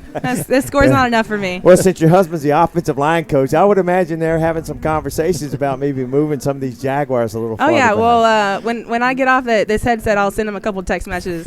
let him know what advice? he can. Yeah, let him know what I'm seeing up in the stands. Well, Coach Bond, thanks so much for joining us. Best of luck this season, and we're looking forward to see what your Lady Eagles can do. Thank you very much. Thanks for being here. Folks, we're going to take another break. When we come back, we're going to have Jordan Vieira, the brand new head coach for the Georgetown Eagles, brand new to the head coaching position, not brand new to the Georgetown baseball. But we're going to hear from a couple of our sponsors. We'll be right back. Stay with us.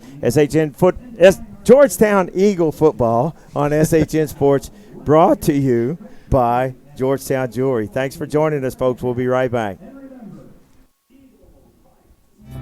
The Oak Ridge Disciple House is a proud supporter of Central Texas high school football. The Oak Ridge Disciple House is a faith-based, nonprofit 501c3 Christian character building ministry helping men 18 and older who are suffering from drug and alcohol addiction. If you or someone you know needs help, there is light at the end of the tunnel. That light can be found through the Oak Ridge Disciple House. For more information, please visit oakridgedisciplehouse.com. Jimmy Jacobs' reputation for building beautiful custom homes in Central Texas speaks for itself. For over 30 years, he has been behind some of the most successful and sought-after new home developments in Georgetown. Grand Endeavor Homes represents a new era of elegant custom home building. Now joined by his son, Justin Jacobs, Jimmy has launched Grand Endeavor Homes to continue his legacy and reputation for custom homes in Georgetown and the surrounding areas. Visit GrandEndeavorHomes.com for details and directions to the model home. Welcome back to Georgetown Eagle football on SHN Sports, presented by Georgetown Jewelry. We're at halftime of this by-district Region 3 playoff game. Your Eagles are up 3-0 on LBJ. Defensive struggle going on. At the half, we welcome to the booth the Jordan Vieira, head coach of the Georgetown Eagles. He's in his 4th year at Georgetown, but this is his first year as the head coach, replacing the almost legendary Adam Foster, right, who has had a tremendous amount of success. And he is also an alumni at Georgetown High School, so living the dream, coming back home. Welcome to the booth, Coach. Thanks for joining us. Thank you for the kind words. We're really excited to get to take over and continue this tradition that we've had going for so long now. As a player now getting to be the head guy, it's pretty special. Not only because I was a player here, because my dad was a head coach here for 10 years. And so to get to be a head guy at the place that I grew up is pretty cool. Cool. And it's exciting. A lot of success last year. District champions and played for the state championship. Unfortunately, lost to Colleyville Heritage in the championship game, but great season last year. And you're getting a pretty good baseball team back. Yes, sir. Yeah, so we got 4 guys that are already signed. Off last year's team, we had 15 guys that graduated. So we got some guys that are coming back with a little bit of experience. Got quite a few guys that hadn't really been proven yet. But the benefit of that is we're able to see now the competition that we're able to accumulate through the off-season stuff that we've been able to do to get those guys to really start to compete. So with losing 15 guys off of a really, really good baseball team that didn't give up many runs, you lost several pitchers. Mm-hmm. But what are you looking at on the hill this year? Yeah, so we got a couple of guys that got quite a bit of innings in the playoffs last year. We got Braxton Pearson coming back, who's going to TCU. Guy has a thunderbolt for an arm, tons of movement, tons of sink, and can spin it a little bit. We also have Colin Jackson coming back, left-handed arm. And he's getting stronger and bigger, and we're expecting big things to come out of him.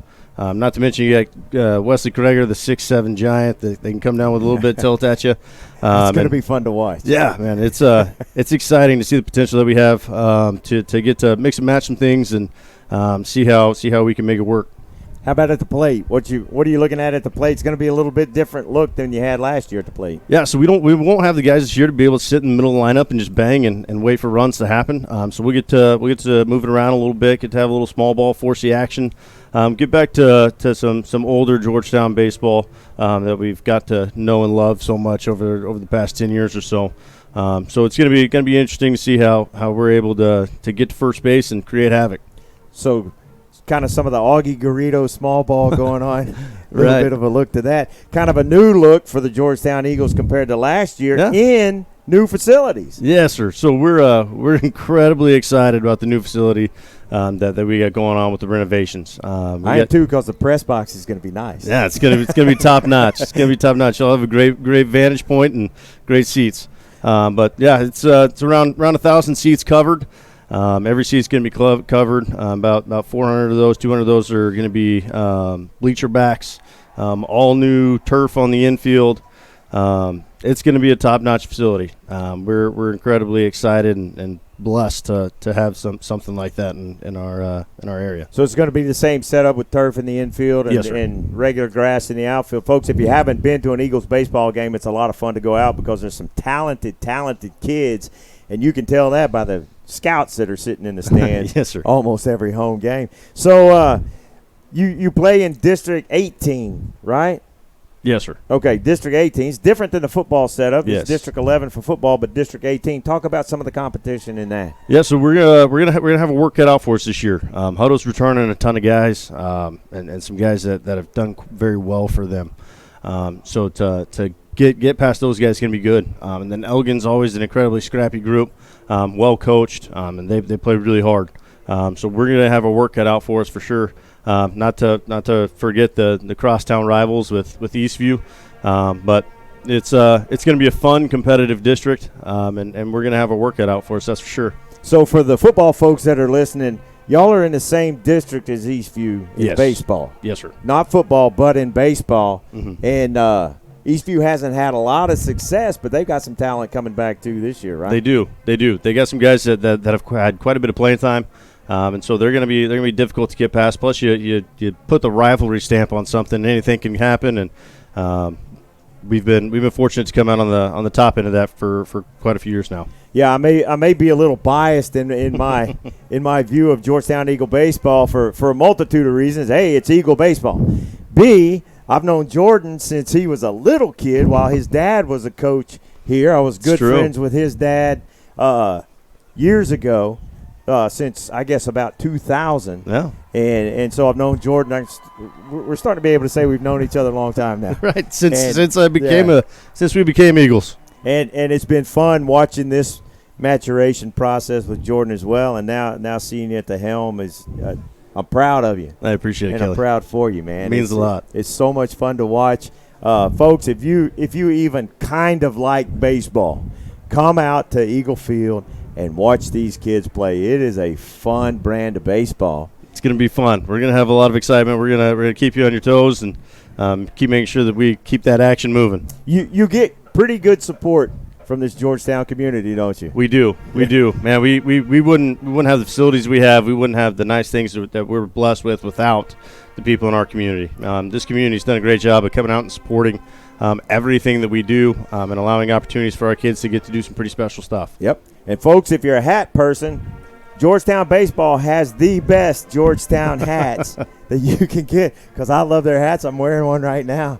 And it's just a great all-around time. And you know, y'all are playing at a beautiful time in Central Texas because there were several times I sat in those stands on some beautiful evenings watching great baseball. Amen. So when do y'all get kicked off? The last week of January. So January 31st is our first day where we can get out and start working after school and start getting full practices in. We get going in the second weekend of February with our scrimmages, and then the last weekend of February we get rolling with our tournaments. 41 wins for the team last year, all the way to the state finals. I'm just going to go ahead and make my reservations at Dell Diamond. How about that? I'm in. You get us that ticket, we'll be there. Coach, folks, Jordan Vieira, the new head baseball coach at Georgetown High School. Jordan, thanks for joining us, man. It's always good Kelly. to see you. Always have a blast talking to you. Awesome. Thanks, sir. Oh, wait. Uh-oh. Wait. There's a new baby coming. That there is. New baby on the way. That there is. Our two when district starts. Yes, sir. The Monday before district starts, we got baby number 2 showing up to hang out with Jameson and create a little bit of company. How's Jameson doing? Man, he's a ball of fire. He's always running around. Every other word out of his mouth right now is bay ball, so we're living the dream. That's great, man. Being a dad's cool, isn't it? Oh, man, it's the best. Yeah, my son Jesse, you're very familiar with Jesse, sends his best, and congratulations on the new baby coming. I talked to him on the phone today, and he said, hey, I heard Coach Vieira's got a new baby coming. I said, you did? And then I found out. Yeah. And so he sends his best to you, too, as well. All of us here in Eagle Nation give our best to you and your family, and best of luck with the baby coming, and that's just awesome. And my wife will probably want to hold that baby at some point. Come on. Coach, folks, Jordan Vieira, head baseball coach at Georgetown. Thanks for coming up. Hey, thank you folks, for having we're going to take another break. hear from some more of our sponsors, and we'll be back with the second half. Some statistics from the first half and then the second half kickoff in just a few minutes. Georgetown Eagle football brought to you on SHN Sports by Georgetown Jewelry. Stay with us, folks. We'll be right back. Looking for future leaders we can trust and believe in? Look no further than the high school student athletes right here in Texas. High school sports teach young people how to be effective leaders. It begins by making their grades and being on time for practice. It includes learning to listen, following directions, accepting responsibility, being a good role model. And it's about respect for officials, opponents, the rules, and each other. The result? It transcends sports. It gives us hope for the future. High school sports.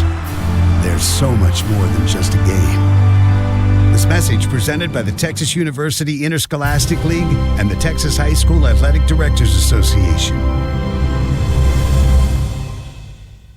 Old Patter, number 40.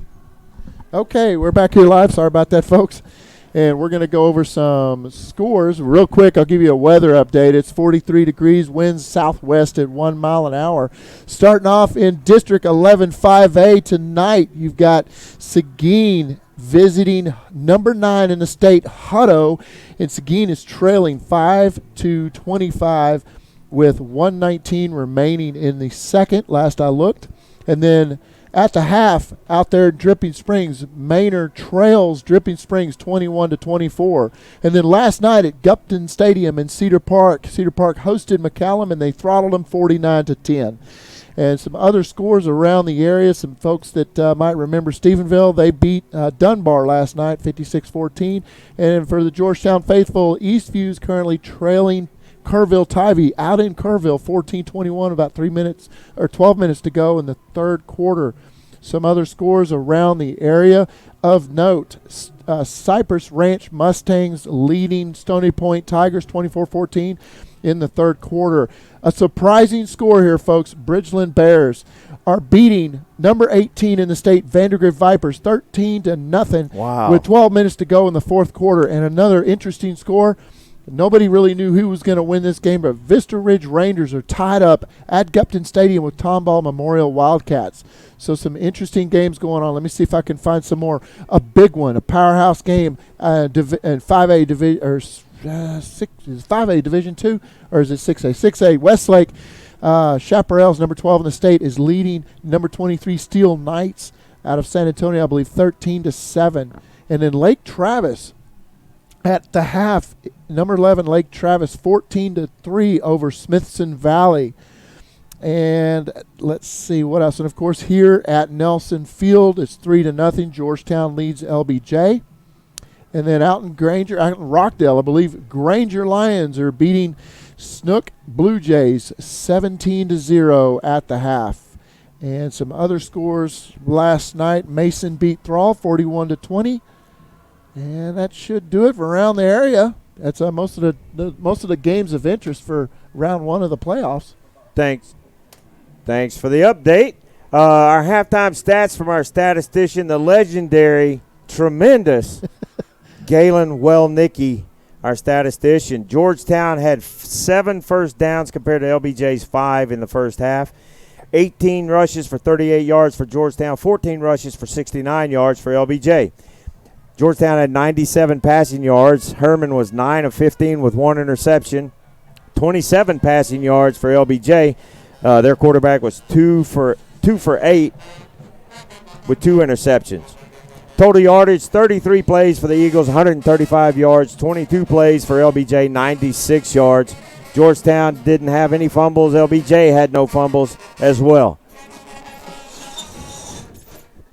Too loud. Penalties, Georgetown was penalized 1 time for 5 yards.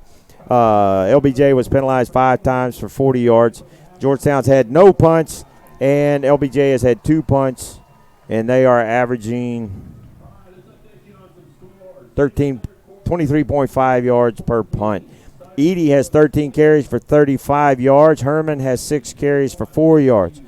On the LBJ side of the ball, 6 carries for 35 yards. Fresh has 2 for 22 yards.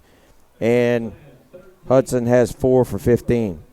Herman has all the passing yards. And Hunter Scott has all the passing yards for LBJ. So that's your halftime statistics. We are about 3 minutes away from kickoff for the second half.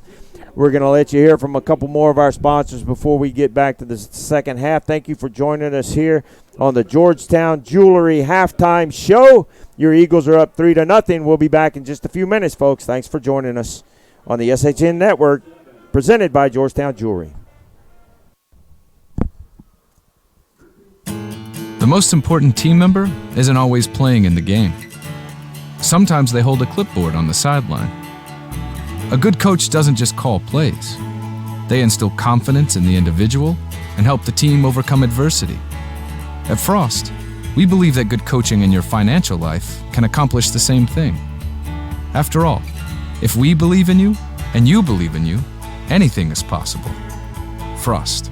Opt for optimism.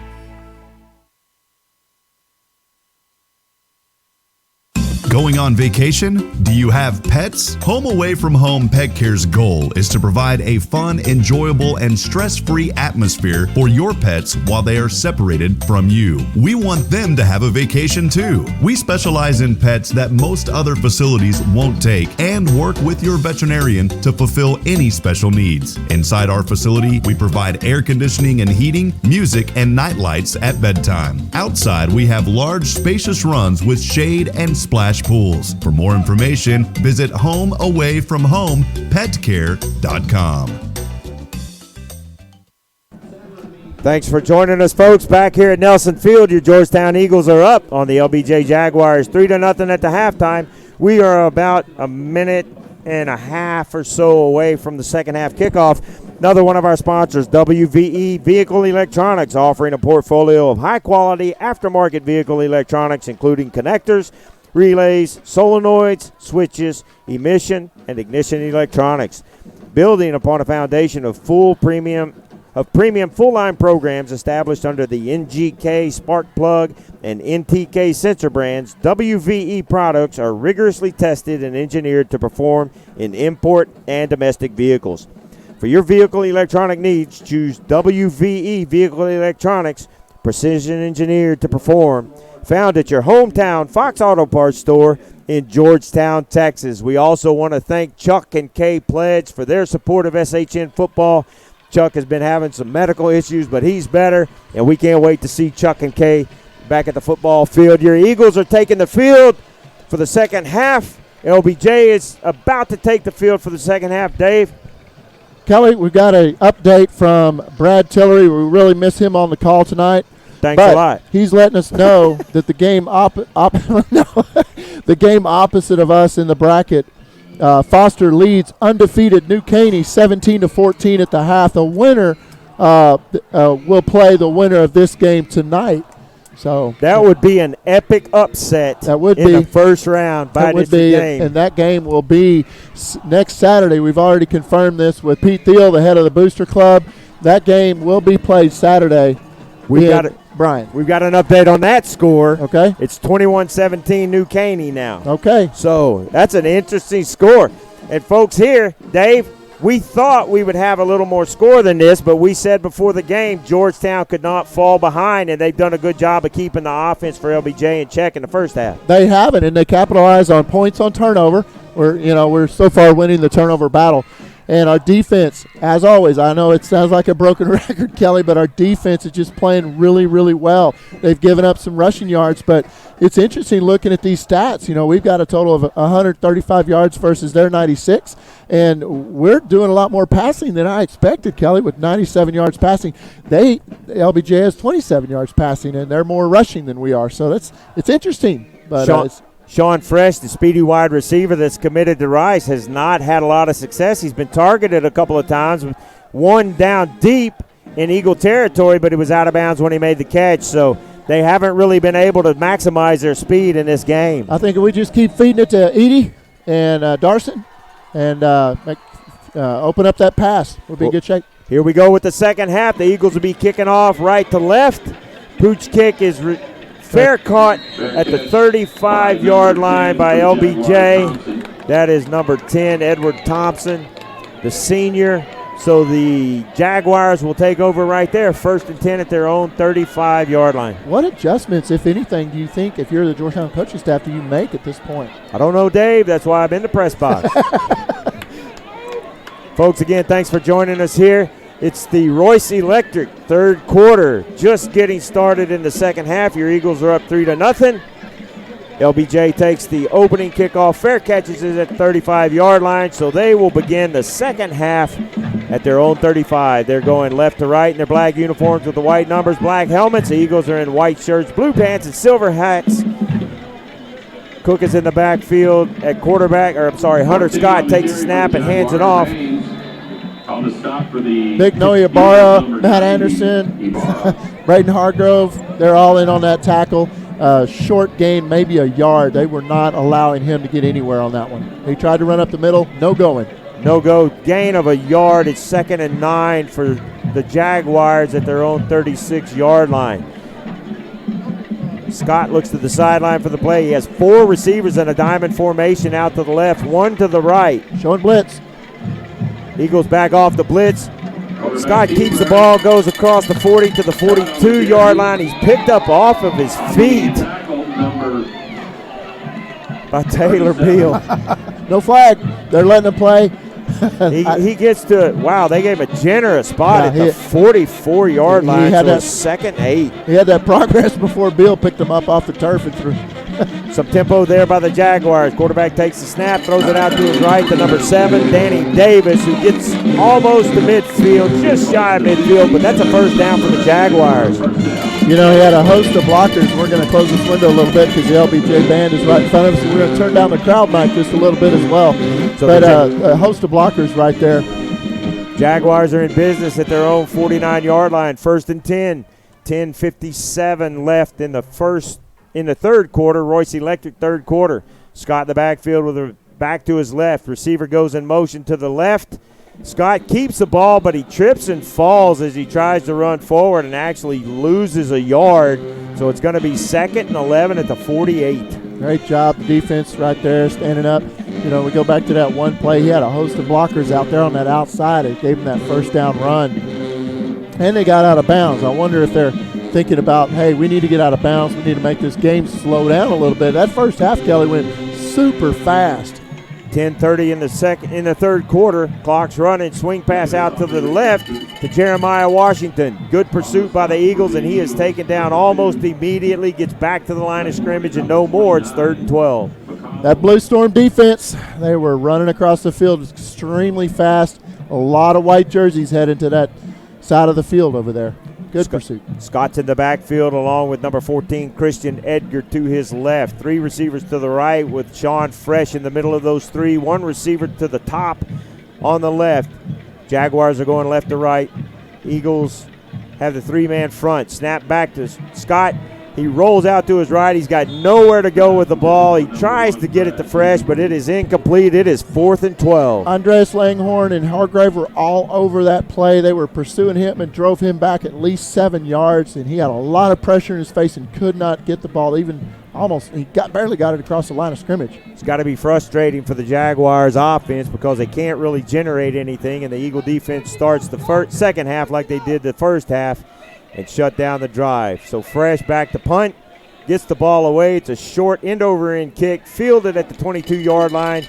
The receiver is taken down at the 24-yard line. Cade Lachlan, great job there handling that ball and making sure he dives forward for a few yards. Ball is marked down at the 24-yard line of the Georgetown Eagles. Ball is on the right hash mark as they go from right to left. The Eagle offense takes over for their first possession of the second half. Quick score update. Foster's back up over New Caney now, 24-21. Darson Herman back in shotgun formation. Running back behind him is Edie. Receiver goes in motion from the right. Handoff goes to Edie. He goes to the right. He's able to only gain about 2 yards before he's taken down by the Jaguar defense. It's going to be 2nd and 8. You know, but just the great thing about running the ball like this, Kelly, is you're chewing up that clock. I know we only have a 3-0 lead, but at some point there's going to be a big play.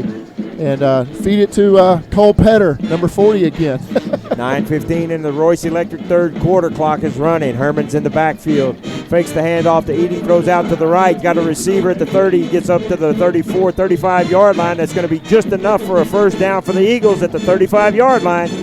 Tip of the ball just got over that line there, and he held on strong. I believe that was Corey Coleman with that catch out there.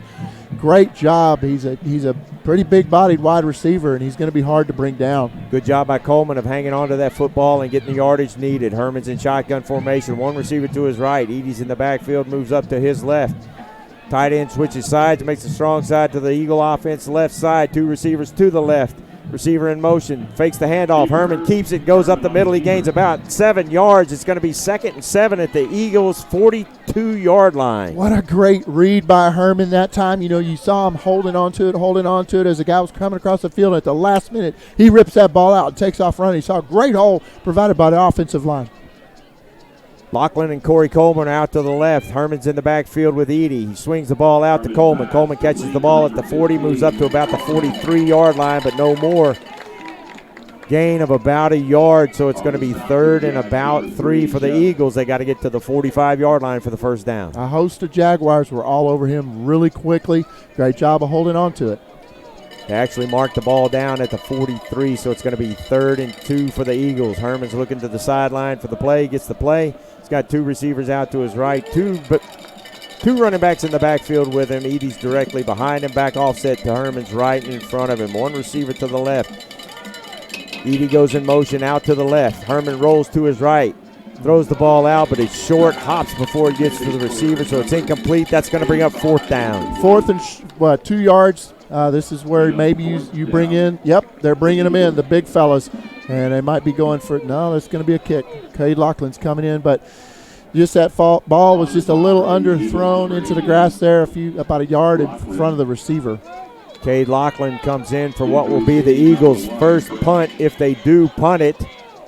Sean Fresh, the dynamic running back, wide receiver, cornerback for Jaguars, is deep for the punt. Look for the direct. No, I was going to say look for the direct snap to Darson there. Good kick, goes off to the right away from Fresh, but he runs over and it bounces to him. He retreats back to the 18 and he is taken down. He actually picked the ball up about the 23 and retreated, tried to get to his right, but nothing there for him, and the coverage team pulls him down at the 18. They stayed disciplined and did not over pursuit. They stayed back where they needed to and did not let him get away from them. Excellent job. 7:28 left in the Royce Electric third quarter. Your score, Georgetown 3, LBJ nothing. LBJ takes over after the punt at their own 18-yard line, trying to get something going. Is that Fresh in the backfield in the pistol? It does look like it. Fresh takes a direct snap, starts up the middle, but he only gains about 3 yards and gets wrapped up at the 21-yard line, just shy of the 21. The Eagles did a good job of reading that one. Number 1. Yeah, that's Fresh. All right. So a new look for the LBJ Jaguars on that play. Scott comes back in at quarterback. Fresh goes out to the left with a second receiver, 2 receivers to the right. Running back number 22, Lamal Hicks, is in the backfield with Scott. Scott looks to the sideline, claps his hands and takes a snap. Quick swing pass out to number 2, Andrew Makuba, who's able to get up to about the 28-yard line, which looks like it's going to be enough for the first down. And it is. Referee says first down. Jaguars at their own 28-yard line. Yeah, just enough for a first down before Matt Anderson could bring him down, spun him around for a tackle. Clock's running with 6:35 left in the Royce Electric third quarter. Jaguars are in business on the first down at their own 28-yard line. Again, Fresh is in the backfield. Claps his hands and takes the snaps, fakes the handoff to the wide receiver that's in motion, goes over the left side, gets about 5 yards, and he is brought down at that point at about the 33-yard line. We've got an injury timeout now on the field. We have a player down on the field. Looks like maybe Fresh is slow to get up. Or Fresh, number 1, I'm sorry. Yeah, when Fresh got tackled, he hit his head. He's shaking his head. He's trying to tell the trainers he's okay and walk back to the huddle, but he's going to have to come out for at least one play. Now he's holding the back of his head. He may have hit his head whenever he was tackled. So they're going to check on him. We hope that young man is okay. Yeah, you just really don't want to see anybody get hurt. So, Friday Night Football is a lot of fun, but let's keep everybody safe and hopefully not have any injuries, be injury-free tonight. Folks, it's a Georgetown broadcast, but it's a lot of fun seeing great athletes play this game. Absolutely, and there's a ton of really talented athletes, and one of them you said was headed to Alabama. I don't know if we've even seen him tonight. He might be injured. And then the other one going to Rice. So a lot of talent on that LBJ sideline. Senior quarterback Hunter Scott in the backfield takes a snap. Quick throw out to the left to number 4, Javon Riggs. Riggs goes out to the left. He's able to stretch the ball forward. We'll see where they mark it, but he is close to a first down. It looks like he's going to be about a yard shy of the first down, out to the 38-yard line for LBJ in their own end of the field. 5:37 and the clock is running. Ball's at the 37, third down for the Jags. Fresh back out on the field, takes a snap. Almost fumbled the ball. He stopped in the backfield almost immediately. Big number 48 out there to make the stop for the Eagles in the backfield for a loss. So that's going to bring up 4th and almost 4 yards. Number 2, Andreas Langhorn is pretty pumped up. He was either in on that as an assist or got the tackle. He was pretty excited about that. So big 4th down play right there. They're exchanging some people on the field. Braden Hargrove was the one that made the tackle, and Langhorn was in there with him. 88, Cade Laughlin back to receive, and they're exchanging some more people. Fresh into punt. A couple of guys getting on the field a little bit late. Got 6 seconds on that clock.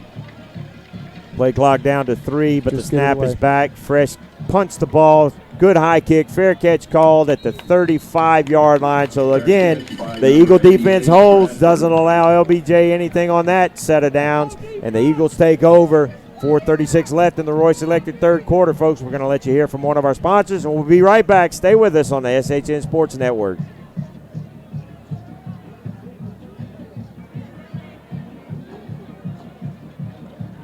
Going on vacation? Do you have pets? Home Away from Home Pet Care's goal is to provide a fun, enjoyable, and stress-free atmosphere for your pets while they are separated from you. We want them to have a vacation too. We specialize in pets that most other facilities won't take and work with your veterinarian to fulfill any special needs. Inside our facility, we provide air conditioning and heating, music, and night lights at bedtime. Outside, we have large, spacious runs with shade and splash pools. For more information, visit homeawayfromhomepetcare.com.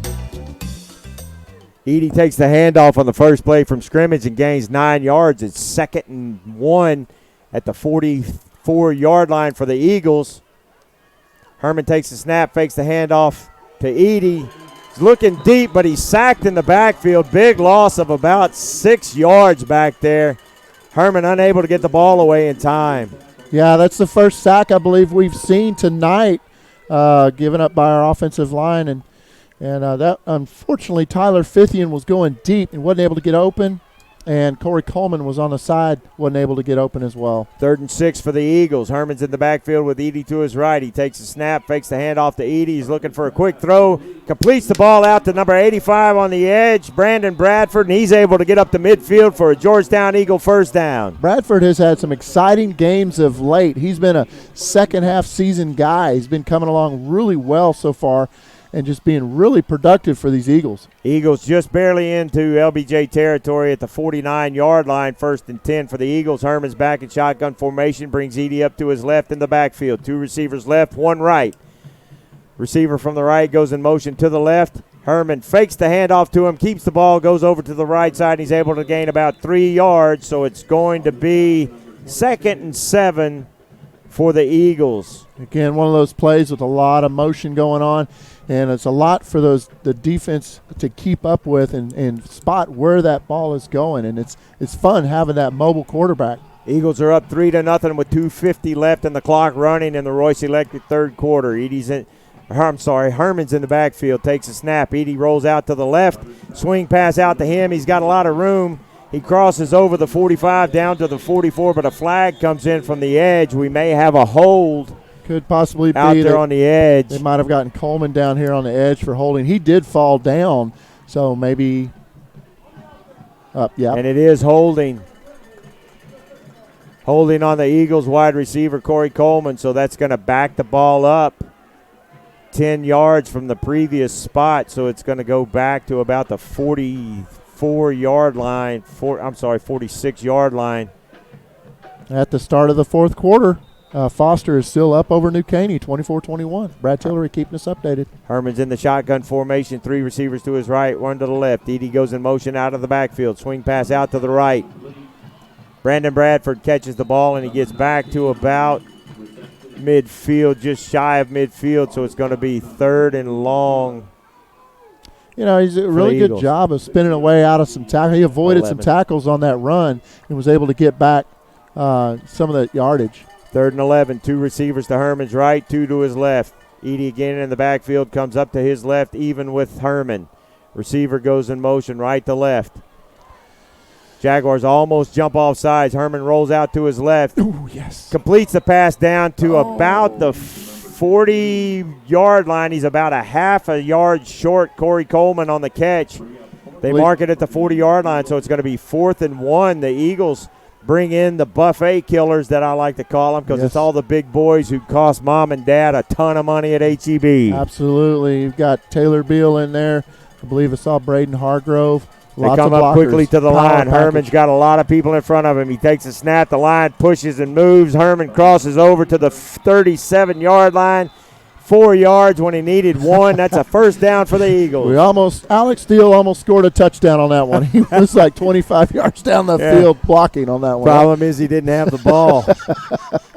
Alex Steele, normally a defensive lineman out there. 3-year starter for Georgetown. Highly intelligent offensive lineman. Has been the anchor for our offensive line this year. Highly intelligent, but he goes caveman from time to time. 2 receivers to Herman's right, 2 to his left. Edey's to his left in the backfield. Receiver goes in motion left to right. Herman takes a snap and follows his blockers out to the left side of the line, turns up, gets over the 35, down to the 34-yard line, stays in bound, and the clock keeps running. It's going to be 2nd and 6 for the Eagles. 44 seconds left, and the clock's running in the Royce Electric third quarter. Your Eagles are up 3-0. So much credit goes to our wide receivers tonight for the blocking job that they're doing. Quite a few of these plays that have had success is because of their unselfish acts of blocking out there, and we're getting a timeout now by LBJ. So we're going to take a timeout. While the teams are in a timeout, we're going to go to another timeout break as well. Let you hear from another one of our sponsors. Stay with us. Georgetown Eagle Football on SHN Sports, presented by Georgetown Jewelry. We'll be right back.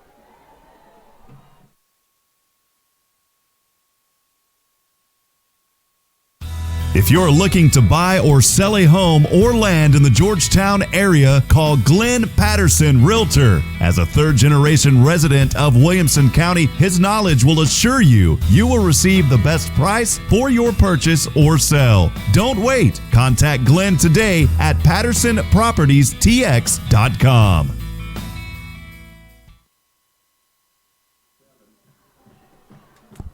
Welcome back to Nelson Field in Austin, Texas. Our score, Georgetown 3, LBJ nothing. 26 seconds left in the Royce Electric third quarter. The Eagles have the ball at the LBJ 34-yard line. Ball is on the left hash mark. 2 receivers to Herman's right. He's in shotgun formation with Edey behind him. Receiver goes in motion right to left. Herman takes a snap. Hands the ball off to Edey. He's caught in the backfield, but he leans forward to get back to the original line of scrimmage instead of a loss. It's going to be 3rd down and 6 for the Eagles. It's still 3rd down and manageable, though. The playbook's wide open, for your Georgetown offense.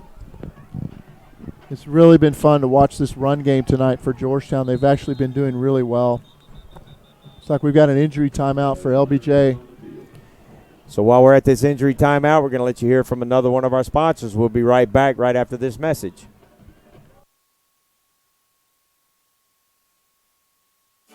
Central Texas High School football on SHN Sports is made possible by Georgetown and Austin Shirt Company. 3 words describe Georgetown and Austin Shirt Company: simple, reliable, and awesome. We support our community. From screen printing and embroidery to promotional products, Georgetown and Austin Shirt Company helps put your brand on your business. Get started on your project today by getting a quick and easy quote online at GeorgetownShirtCompany.com.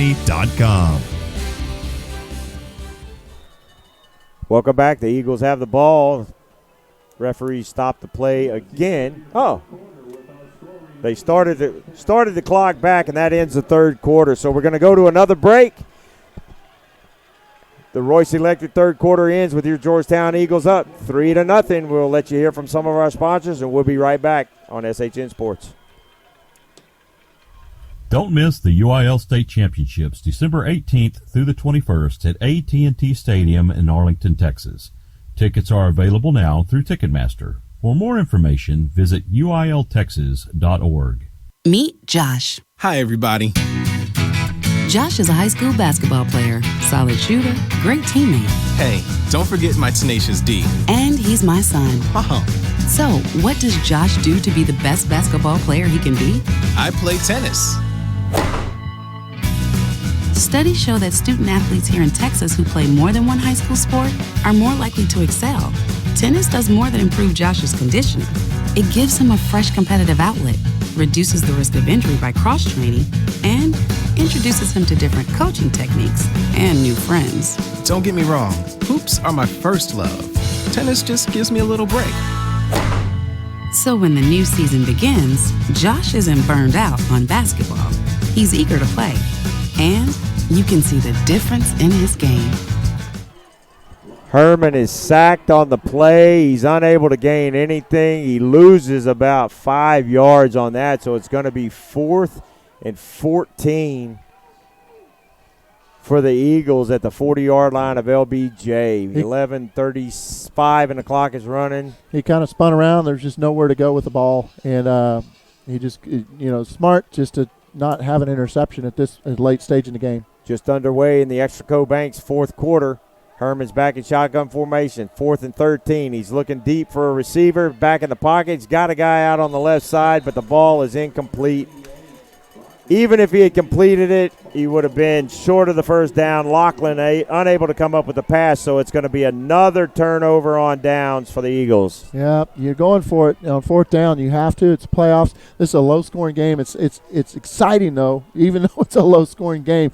Everybody listening on the stream tonight's got to be on the edge of their seats as we are up in the booth. We may not have expected scores in the 40s, but I think we expected something other than 3-0 in the fourth quarter. Yeah, a lot of respect for both teams. They're playing hard. They're trying to advance into playoffs. You lose this game, you go home. LBJ takes over at their own 40-yard line. Ball is on the right, hash mark. Scott's back in shotgun formation. 4 receivers out to the left. Quick swing pass out to number 1, Fresh. He's able to get away and get across the 45 to the 50, just across the 50 into Eagle territory at the 49, and that's going to be an LBJ Jaguar first down. And his receivers did a great job of setting up those blocks right there and allowing him to get around the corner and get that first down. At first it looked like he was going to get tackled by some guys from Georgetown there, but at the last second there, some critical blocks came in for LBJ. 10:54 and the clock is running in the Extraco Banks fourth quarter. Those 4 receivers go out to the right now, 1 to the left. Scott takes the pass, swings it out again to the right side to number 12. He's able to get across midfield down to about the 47-yard line of Georgetown, but unable to do anything after that. Tyrone Jarrell's on the reception, the sophomore wide receiver for LBJ. Big Colby Cummings got his mitts up in the air and almost got his hand on the ball. And then that gave time for the defense to swarm around and not get much of a gain on that play. LBJ goes back to that 4 receiver set on one side, 4 on the left, 1 receiver on the right. Scott's alone in the backfield looking for the signals for the coaches. 10:09 and the clock is running in the Extraco Bank fourth quarter. Ball's at the Eagle 48-yard line. It's 2nd and 8. Scott takes a snap, drops back. Quick swing pass out to the right to number 2, Andrew Mukuba. He is short of the first down by about 4 yards. Mukuba almost got a little bit of a push off there, got lucky, but he did stay in bounds. The clock is still running. So Georgetown defense with the clock running, we've got to have a stop here. It's a big 3rd down play for your Georgetown defense. The crowd that's here on the other side, a great crowd, is starting to make some noise over there. 3rd and 4 for LBJ at the Eagles' 44-yard line. Clock is still running at 9:29 left in the fourth quarter. Your Eagles are up 3-0. Scott's alone in the backfield. Now Fresh comes back to the backfield with him. 3 receivers left, 1 right. Scott takes the handoff. fakes the handoff to Fresh, keeps the ball, goes over to the left, and is able to get down to the Eagles' 36-yard line. That's a first down for LBJ. You've got to know that those coaches on the Georgetown sideline are going to be telling the defense, hey, he's running with the ball out in his hands. He's not securing the ball. Strip it. 4 receivers again to the left. Scott tries to throw the ball out there, but his receiver fell down, so he takes off to the right. He's able to get across the 30, down to the 25, down to the 21-yard line before he's brought down by Eagles there. That's going to be another first down for LBJ. What a play for them as they go kind of hurry up here, but it was a busted play. There was nothing open to the left, miscommunication. That receiver stepped back like, what? It's supposed to come to me? And the quarterback flipped around and went out to the right. Nobody was expecting it, and he got quite a big gain there. Again, 4 receivers to Scott's left, 1 to his right at the top. The one to the right is Sean Fresh. That's Andrew Makuba up to the right. Scott looking to the sidelines. They've slowed down a little bit. 8:30 left in the Extraco Bank fourth quarter. The Eagles up 3-0. Scott gets the play. He's in shotgun formation. Claps his hands and takes the snap. Fakes out to his left. Takes off up the middle. Then bounces out to the right. He's down to the 15-yard line before he's brought down out there on the edge by number 41, Aiden Valencia. Pretty shifty running out there, just scooting around some of our guys for a good 6-yard gain. By far the deepest penetration by the Jaguars into Georgetown territory. They're down to the Georgetown 15. It's 3rd and 4 for the Jaguars. Just looks like they've identified something in our defense there, so we're running now a 3-2. Fresh goes into the backfield with Scott. Scott's looking to the sideline. 3 receivers in a triangle formation out to the left, 1 receiver to the right. Ball is on the right hash mark. Scott gets the play. Claps his hands and takes a snap. Hands the ball off to Fresh, who starts out to the right. He gets down to the 10. He's down to the 6-yard line and taken out of bounds there. That's going to be a first down, but there's a flag on the play.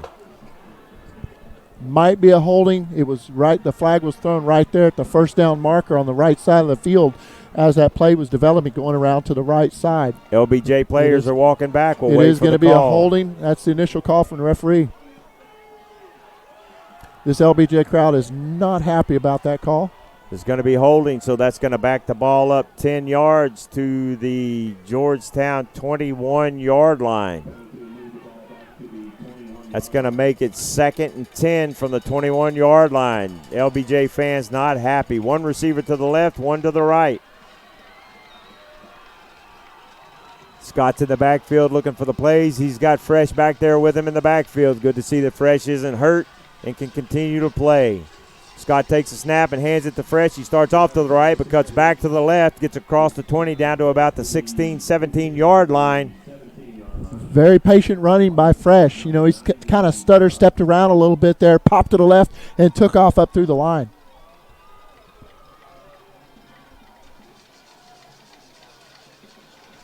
Scott takes the pass and he heaves one deep into the end zone. Almost intercepted. The receiver became the defender, and he did a good job of knocking that ball away. Excellent work, Taco Williams on that Taco breakup. Williams out there on the edge.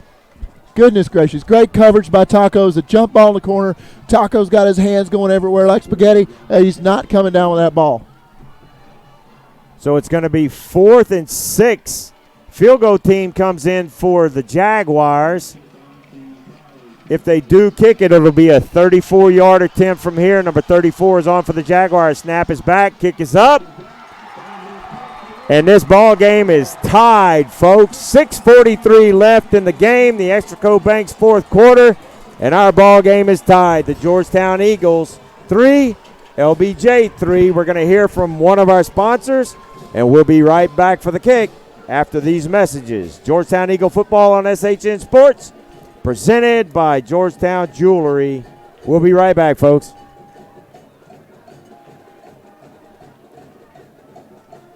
Gateway Mortgage Group is a proud supporter of Georgetown Eagle football on SHN Sports. As one of the country's largest privately held mortgage companies, you can expect smart solutions to meet nearly any mortgage need. From the right products to great rates and technology that powers it all, you'll find it here. Gateway Mortgage Group, your local residential lender. Borrow from Morrow. Visit them online at borrowfrommorrow.com. NMLS number 464148. So our score is tied. We're back here in the Extraco Bank fourth quarter, 6:43 left. The LBJ Jaguars kick off. High kick taken at about the 21-yard line. Ball carrier goes up, crosses the 25 down to the 27. So the Eagles will start there.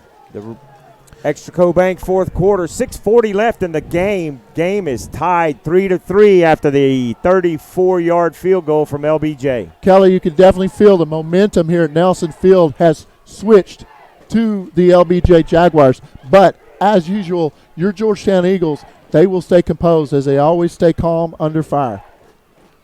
So the Eagles come out on the field, have the ball 1st and 10 at their own 27-yard line. Herman's in the backfield with 2 running backs, 2 receivers out to his right.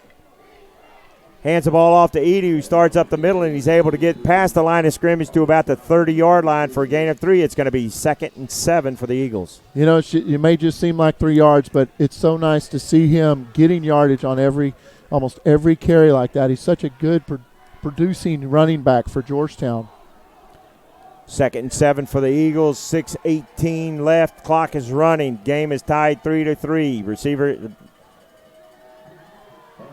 Herman hands the ball off to Edie. He's right up the middle, right at the teeth of this defense. He gets across the 37-yard line, almost to the 38, and that's enough for a first down for the Eagles. Just another great run. The offensive line, credit them, opening up those holes. But tough running by Edie, just powering through it. Tempo now for the Eagles. 2 receivers to the right. Herman in the backfield. Hands the ball off again to Edie. He starts off to the right, pops it to the outside, gets almost up the midfield again. Enough yardage, a gain of 11 on that run by Edie. That's a first down. There's an injured Jaguar on the field, so the clock's going to stop. But the Eagles seem to have something going. It's he had a host of blockers around that right side and was able to break it free. And we've got a young man down there holding his knee, so let's hope that's not a bad injury. And, another sportsmanship by the Georgetown Eagles and the LBJ Jaguars. This field goes silent here. So, folks, while we're on this injury timeout, we're going to let you hear from another one of our sponsors. Stay with us. Georgetown Eagles football on SHN Sports, presented by Georgetown Jewelry. We'll be right back.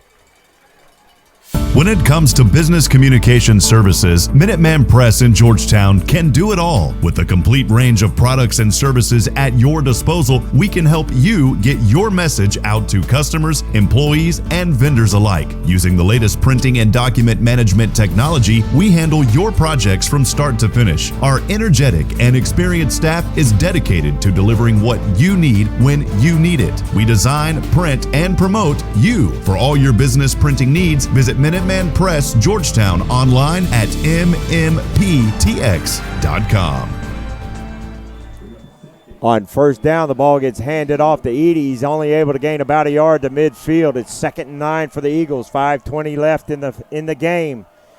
Herman takes the snap, hands it off to Edie, breaks up the middle, gets across the 45-yard line, spins, and is able to get down to the 44-yard line. It's going to be 3rd and about 3 for the Eagles. Clock is running with 5 minutes left in the game. Your score's tied 3-3. Tempo for the Eagles. 2 receivers out to the right. Herman takes a snap, hands it off to Edie, tries to pick his way through the middle, gets across the 45 down, gets just about back to the line of scrimmage, and he stopped there. It's going to be 4th and 3. Goodness, what do you do here? Are they switching things up? Looks like they're bringing in some receivers here. It looks like they're going to go for it. 2 receivers out to the left. 2 receivers to the right. Edie is behind Herman in the backfield. 4th down and 3. Herman takes the snap, fakes the handoff to Edie. He's looking for a quick pass outside. He gets the ball off across the 40. That's a first down for the Eagles out there. Brandon Bradford, number 85 on the reception. Ball down to the 39. That's a first down. Eagles are going tempo. What a great drive with 4:20 remaining in the game. Georgetown is driving down the field. They're at the LBJ 39-yard line. This is going really well so far. 4:10 left in the Extraco Banks fourth quarter. Edie takes a snap, hands the ball off. Herman takes a snap, hands the ball off to Edie. Gains about 3 yards down to the 36-yard line. Clock continues to run. We're under 4 minutes in the game. Score is tied 4-4, and they stop the clock again for another injury to an LBJ player. So, Kelly, we talked about this pregame and before everything that okay, go ahead. Sorry. So while we got an injury timeout, we're going to let you hear from another one of our sponsors. Stay with us here on SHN Sports for Georgetown Eagle football, brought to you by Georgetown Jewelry. When it comes to business communication services, Minuteman Press in Georgetown can do it all. With a complete range of products and services at your disposal, we can help you get your message out to customers, employees, and vendors alike. Using the latest printing and document management technology, we handle your projects from start to finish. Our energetic and experienced staff is dedicated to delivering what you need when you need it. We design, print, and promote you. For all your business printing needs, visit Minuteman Press Georgetown online at mmptx.com. The Eagles stay with the running game on 2nd and 7. They get about a yard on the handoff to Edie. He gets down to the 36-yard line, close to the 35-yard line of LBJ. 3:28 and the clock is running, and the Extraco Banks fourth quarter scores tied 3-3. One receiver out to the left, one to the right. Herman's in the backfield with two backs in the backfield. Edie is behind Herman. One of the backs goes in motion to the left. Herman takes the snap, fakes the handoff to Edie. He keeps the ball, tucks it, and runs. He gets down to about the 31-yard line, So that's going to make it 4th and 2 for the Eagles. Just under 3 minutes left in the Extraco Bank. So a really good decision by Herman that time to tuck it and run. He just didn't have anything open. He's such a good mobile quarterback. He can make things happen, and that's going to bring in the defense and keep them honest. They got to watch him. So the Eagles are going to take a timeout.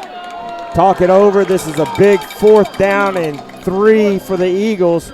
We're going to take a break with them. We'll be right back. Georgetown Eagle football on SHN Sports, presented by Georgetown Jewelry.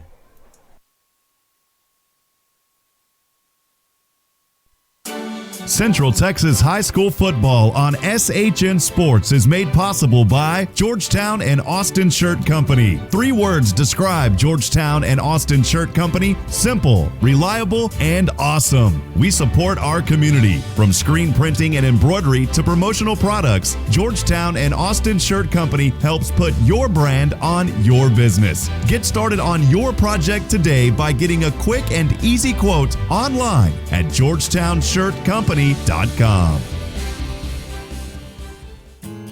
most important team member isn't always playing in the game. Sometimes they hold a clipboard on the sideline. A good coach doesn't just call plays. They instill confidence in the individual and help the team overcome adversity. At Frost, we believe that good coaching in your financial life can accomplish the same thing. After all, if we believe in you and you believe in you, anything is possible. Frost. Opt for optimism. So the Eagles lined up for play, but they called another timeout. 2:43 left in the Extraco Bank. Fourth quarter scores 3-3. We'll be right back after these messages from our sponsors.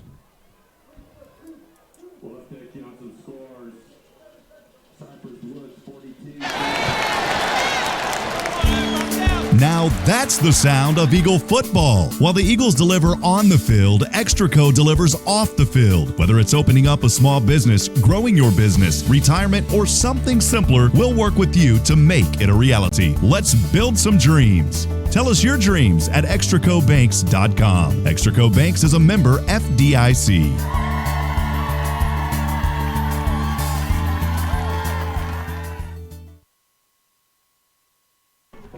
Welcome back to the Extraco Banks fourth quarter. 2:47 left. Scores tied 3-3. The Eagles have 4th down and 3 at the LBJ 32-yard line. Herman's in shotgun formation. He takes a snap. Quick throw out to the middle to the 25, down to the 24. That's enough for a Georgetown Eagle first down. That was a huge play. I'm sorry to interrupt you, Kelly. So excited. That was a huge play with 2:42. We're driving down the field. We have got to, if worst case scenario, hey, we go to overtime, right? But that was a big play. 2:35 and the clock is running.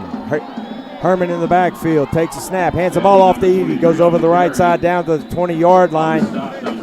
That's a gain of about 4 yards. It's going to be 2nd and 6 for the Eagles. Kelly, I'm really looking forward to seeing what the legend Galen Welnicki will have for us on rushing yards for Edie tonight if he's going to break 100 yards tonight on rushing. Folks, big upset in the bi-district area. Foster upsets New Caney 31-21. Eagles have the ball, 2nd and 6. Herman takes a snap, hands the ball off to Edey, bounces out to the left, gets across the 25 down to about the 23-yard line, a gain of about 3 on the play. That's going to bring up 3rd and 3. Kelly. 1:54 left in the fourth quarter, and the Jaguars take a timeout. That's their second in the half. They do, and Kelly, Georgetown is wearing them down. We talked about this. Folks, while they take a timeout, we're going to take another timeout and let you hear from one of our sponsors. We'll be right back. Georgetown Eagle football on SHN Sports, presented by Georgetown Jewelry. Royce Electric is a proud supporter of the Georgetown Eagles. Royce Electric also wishes Kaylee Biondo a great year. Go Eagles! Royce Electric, Harker Heights, Texas. So here's our setting, folks.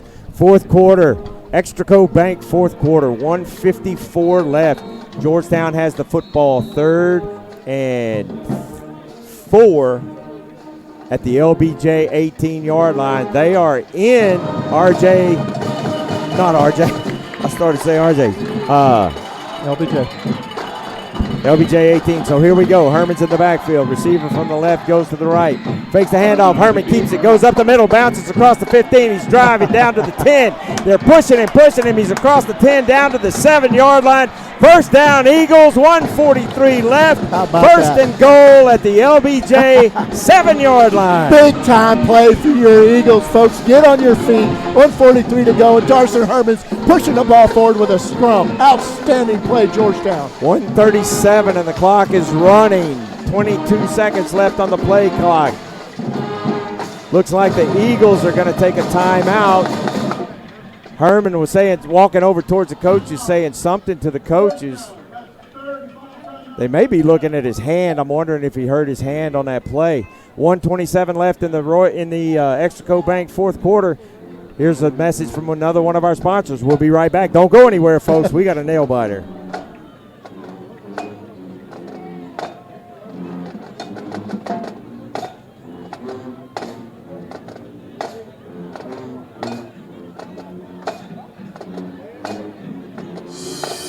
Jimmy Jacobs' reputation for building beautiful custom homes in Central Texas speaks for itself. For over 30 years, he has been behind some of the most successful and sought-after new home developments in Georgetown. Grand Endeavor Homes represents a new era of elegant custom home building. Now joined by his son, Justin Jacobs, Jimmy has launched Grand Endeavor Homes to continue his legacy and reputation for custom homes in Georgetown and the surrounding areas. Visit GrandEndeavorHomes.com for details and directions to the model home. First and goal for the Eagles at the LBJ 7-yard line. 1:27 left in the Extraco Bank fourth quarter. Herman's in shotgun formation, takes a snap, fakes the handoff, starts up the middle, and he stopped immediately at the 8-yard line. But the clock is still running. LBJ only has one timeout left. And they take it. And they just took it. So nobody has any more timeouts, folks. So now, if you're the Georgetown coaches, you got some questions. We'll talk about those questions when we come back in just a minute. We'll let you hear from another sponsor. We'll be right back.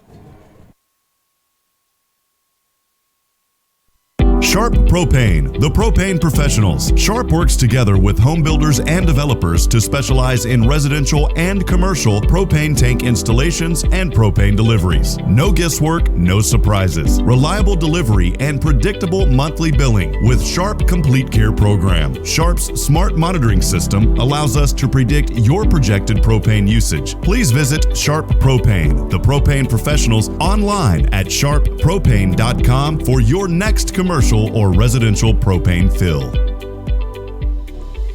My goodness, folks, we have got a bi-district matchup right here. It's 3-3, 1:16 left. The Eagles are second and goal at the 8-yard line of LBJ, and they come to the line. Herman's in the shotgun. Edey to his left. Receiver goes in motion right to left. Fakes the handoff. Herman keeps it. Takes it towards the middle of the field. He stopped for no gain. So but it looks like that's the second play in a row. The LBJ defense snuffed that out, and nothing was happening there for Darson up the middle. Third and goal at the 8-yard line. Looks like the Eagles may be content with just running this ball and seeing if they can get in the end zone. But we got Matt Diaz on the sideline warming up, kicking the ball into the net. Eagles come to the line of scrimmage. Herman's in shotgun formation. Edey behind him, another back to his right. 2 receivers to his right. Hands the ball off to Edey, and he's wrapped up around the face and brought to the ground. So that's going to be 4th down. With no timeouts, you've got to hurry up and get on the field 11. and get Georgetown this field goal. rushing the kick team out. They've got 24, 23 seconds. He will not be iced. Clock is down to 20. The snap is back. Ball is down. Kick is up. And it's good. It is good. 13 seconds left in this ball game, and the Eagles take a 6-3 lead. My goodness, what a ball game, folks, here at Nelson Field. Oh, my So your goodness. score, your Georgetown Eagles 6, LBJ 3 with 13 seconds left in the game. The Eagles will kick off the LBJ. We're going to let you hear from one of our sponsors. Don't go anywhere, folks. We'll be right back. Your vehicle deserves the best service and attention it can get. Don't you agree? Quality service means making sure your car, truck, or SUV is always at peak performance. Georgetown Interstate Transmission and Auto Repair in Georgetown is the shop that your vehicle and you deserve. For complete auto maintenance and repair, Georgetown Interstate Transmission and Auto Repair is your one-stop shop. For more information, visit georgetownautorepair.com. 13 seconds left in the Extraco fourth quarter. My partner's about to jump out the window. Do not let them run this ball back. It's the Eagles 6, the Jaguars 3, 13 seconds left. The Eagles are about to kick off. If you're the Jaguars and you got 13 seconds, the clock's going to run out.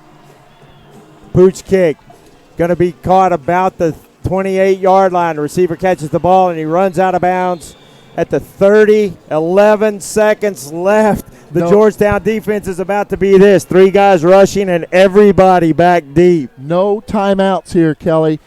So you either get a quick one to the sideline. You might have one quick play to the sideline to hopefully get a first down. Andreas Langhorn is waving his arms, getting the Georgetown fans on their feet. But a Hail Mary from the LBJ 30-yard line, a 70-yard Hail Mary would be a tall order for this young quarterback. 70 yards to go for the LBJ Jaguars. 11 seconds left. Quarterback's in the shotgun formation. Receivers everywhere on the field. He's looking for somebody. Looking. Throws the ball out to the right. Completes it at the 35.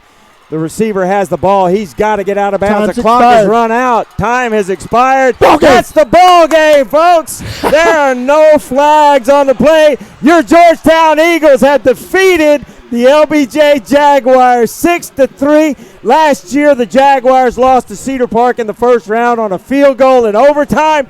This year, they lose in regulation to the Georgetown Eagles on a field goal in some tremendous by-district matchup. Fans on the LBJ side just have their hands on their heads. Jaguars are laying on the field just heartbroken over this loss. But your Eagles are ecstatic, and they come away with the by-district win, 6-3 over LBJ. Dave? My goodness, Kelly, what a ball game. Exciting to the very end. Defensive struggle? Are you kidding me? 3 field goals in this ball game tonight. What an incredible job by the LBJ defense and the Georgetown defense. An exciting game, low scoring. This is like SEC, LSU versus Alabama kind of stuff right here. An incredible ball game. This game for the Georgetown defense is a defining moment. Georgetown has really started playing their best football at the end of the season when it really needs to happen, and the defense stepped up tonight. There was a speed advantage on the LBJ side of the football, but this Eagle defense stepped up tonight, folks, and your Eagles Blue Storm defense just incredible tonight. The Blue Storm defense, I tell you what, and Kelly, if I remember right, it was number 40, Petter, with a big catch out here, unexpected. I believe that's what set up the first field goal, and then you got to tip your hat to Edey, just being an incredible, I got stats handed to me earlier before the end of the game, 83 yards on 25 rushes. Only one of them was over 11 yards, so most of his rushes were just under 10 yards. But Edey just carried the Georgetown offense down the field under the direction of Darson Herman and set up the game-winning field goal with about 20 seconds to go. Folks, a tip of the cap to this LBJ defense as well. They held Georgetown to far fewer yards than they've gained in the past few weeks and far fewer points. They scored 40-plus points last week in their last game of the season. LBJ defense does everything they can to bring the victory, but unfortunately the offense can't put the points on the board, and this Georgetown Eagle team walks out of here tonight with a bi-district win and a gold football. Kelly, we knew we were facing an extremely talented and dangerous LBJ team. We watched video earlier from Fanstain ATX of their 7-on-7 state championship run, and they've got a lot of talent, a lot of exceptional kiddos on their team. Like you said, hats off, but Georgetown Eagle fight never died tonight. They just hung in there. The defense did their job. Offense was fighting, and they live on. And we get to play Richmond Foster 2:30 Saturday at Merrill Green Stadium in Bryan, Texas. Folks, we are going to take a quick break, let you hear from the last few of our sponsors whom we love, and thank you so much, sponsors, for making these broadcasts happen. We're going to step away, hear from a couple of our sponsors. We're going to take some cardiac medications, and then we're going to come back and we'll wrap this up. Your final from Nelson Stadium in Austin, Texas. Your Georgetown Eagles 6, the LBJ Jaguars 3. Folks, we'll be right back. Georgetown Eagle football on SHN Sports, presented by Georgetown Jewelry. Don't go anywhere, folks. Thanks. The Oak Ridge Disciple House is a proud supporter of Central Texas high school football. The Oak Ridge Disciple House is a faith-based, nonprofit 501c3 Christian character building ministry helping men 18 and older who are suffering from drug and alcohol addiction. If you or someone you know needs help, there is light at the end of the tunnel. That light can be found through the Oak Ridge Disciple House. For more information, please visit oakridgedisciplehouse.com.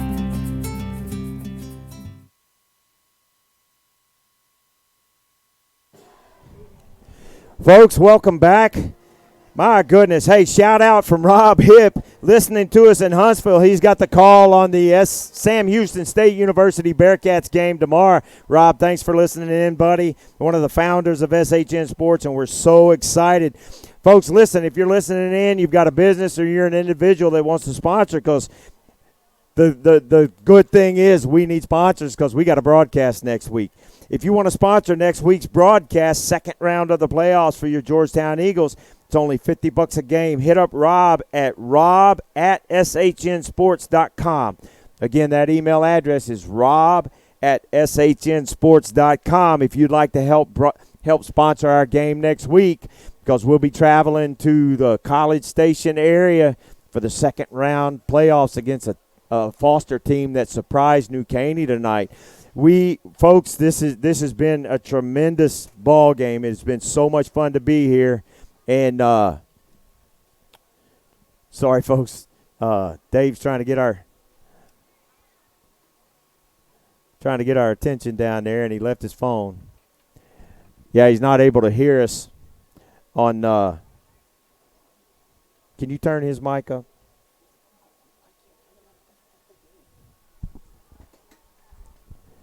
Sorry about that, folks. A little technical difficulty. We've got a ball game next week, folks, and we really appreciate you listening in. We're going to take one more break and hear from one more of our sponsors, and then we'll come back and wrap up tonight's game. Again, from Nelson Field in Austin, Texas, your Georgetown Eagle are bi-district champions. They've scored 6 to LBJ's 3, and they walk away with a gold football. Well, actually, we're going to keep it right here. Sorry about that. So, we're waiting on our stats from Galen Welnicki. Sure. Yeah, we're going to have Galen jump on a headset and give the stats here for us. Stand by for just a minute, and you'll get the final stats for tonight's game. There you go, Galen. You're on there now. You're good to go. Are you ready? Yes. Okay, just brief stats. Georgetown ran the ball 42 times for 108 yards, completed 16 of 25 passes with 1 intercepted for 148, a total of 58 plays for 256 yards. On the other side for LBJ, they ran the ball 25 times for 121 yards, completed 9 of 17 passes, had 2 intercepted for 69 yards, which gave them 42 plays for 190 yards. Is that it? First downs were 18 for Georgetown and 12 for LBJ. And that's about it. All right, folks. So very uncharacteristic for both these offenses, but your Eagles come away with a win. Right now, Manor is up by 1 point, and if they can maintain that lead and win that ball game, then for a second year in a row, District 11 will sweep District 12 out of the playoffs in the first round, something that a lot of folks didn't see coming. Some quick updates in the by-district round. Eastview, our brothers across the town in Georgetown, Eastview is down to Tybee High School 56-27. Hutto is up 35-20 with 11:09 in the fourth quarter. Park won their game, we know that. The New Caney Foster scored. New Caney, of course, defeated by Foster. Number 10 New Caney Eagles go out in the first round of the playoffs. And Manor hangs on to the 1 point win. So District 11 has swept District 12 out of the playoffs completely in all 4 matchups for the second year in a row. And I did not see that coming. That is incredible. All. That is an incredible win for Manor over Dripping Springs.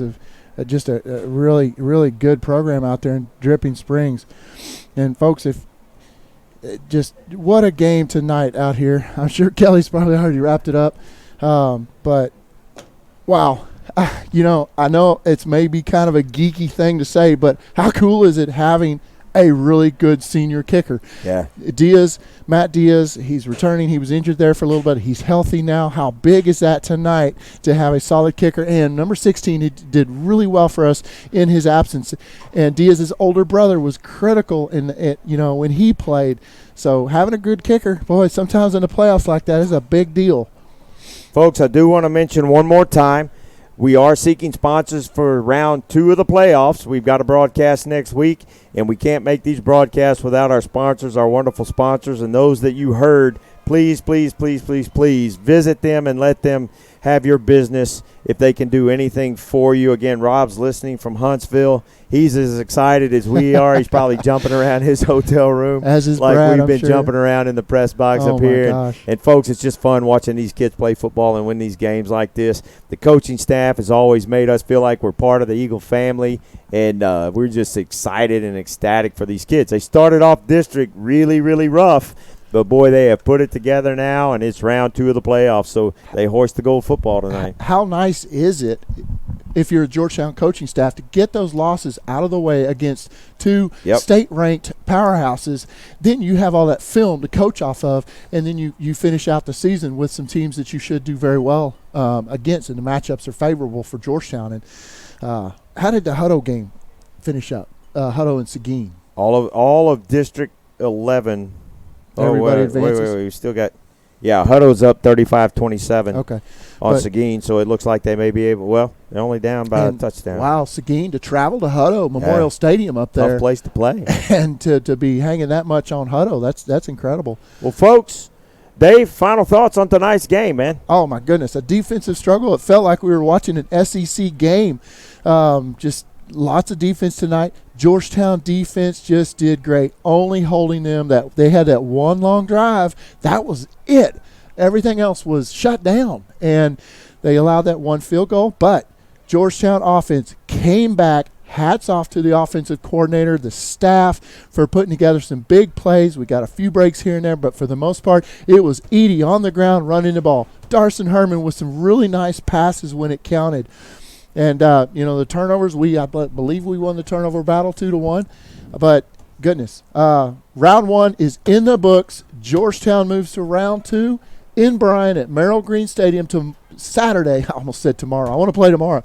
Saturday at 2:30 in the afternoon. Should be a beautiful time next Saturday. Folks, I said District 11 swept District 12 out of the playoffs, but there's one game still going on. It's that Hutto game.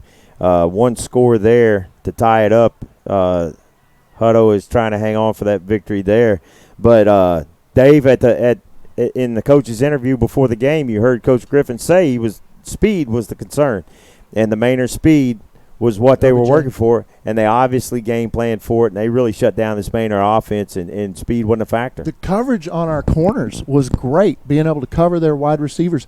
And then our corners, Bazell and Taco Williams, did an incredible job knocking that one pass over here in the corner out of his hands. Several passes batted down. Our corners went up really well against their wide receivers, and our wide receivers fared very well, I think, against their corners. Yeah. So the speed, there was a couple of plays where they had some routes, speed routes out around the corner and stuff, but for the most part, I was thoroughly impressed with Georgetown's offensive game plan, and Georgetown did really well. Started up front with that offensive line, veteran offensive line, anchored by Alex Thiel, and the wide receivers did great. The running game was great. It seemed like a pretty balanced game between the rushing and the passing.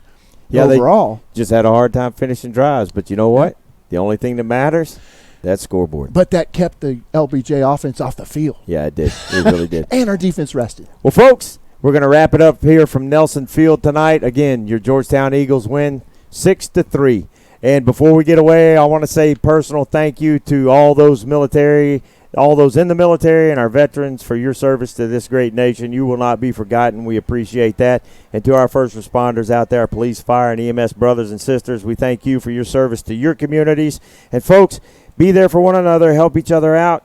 Thank you for joining us on our broadcast tonight. To all those that were listening on YouTube, thanks for joining in and sharing the excitement with us. For our SHN family here tonight, David England on color commentary, Nathan Height, our engineer tonight, and Galen Welnicki on statistician.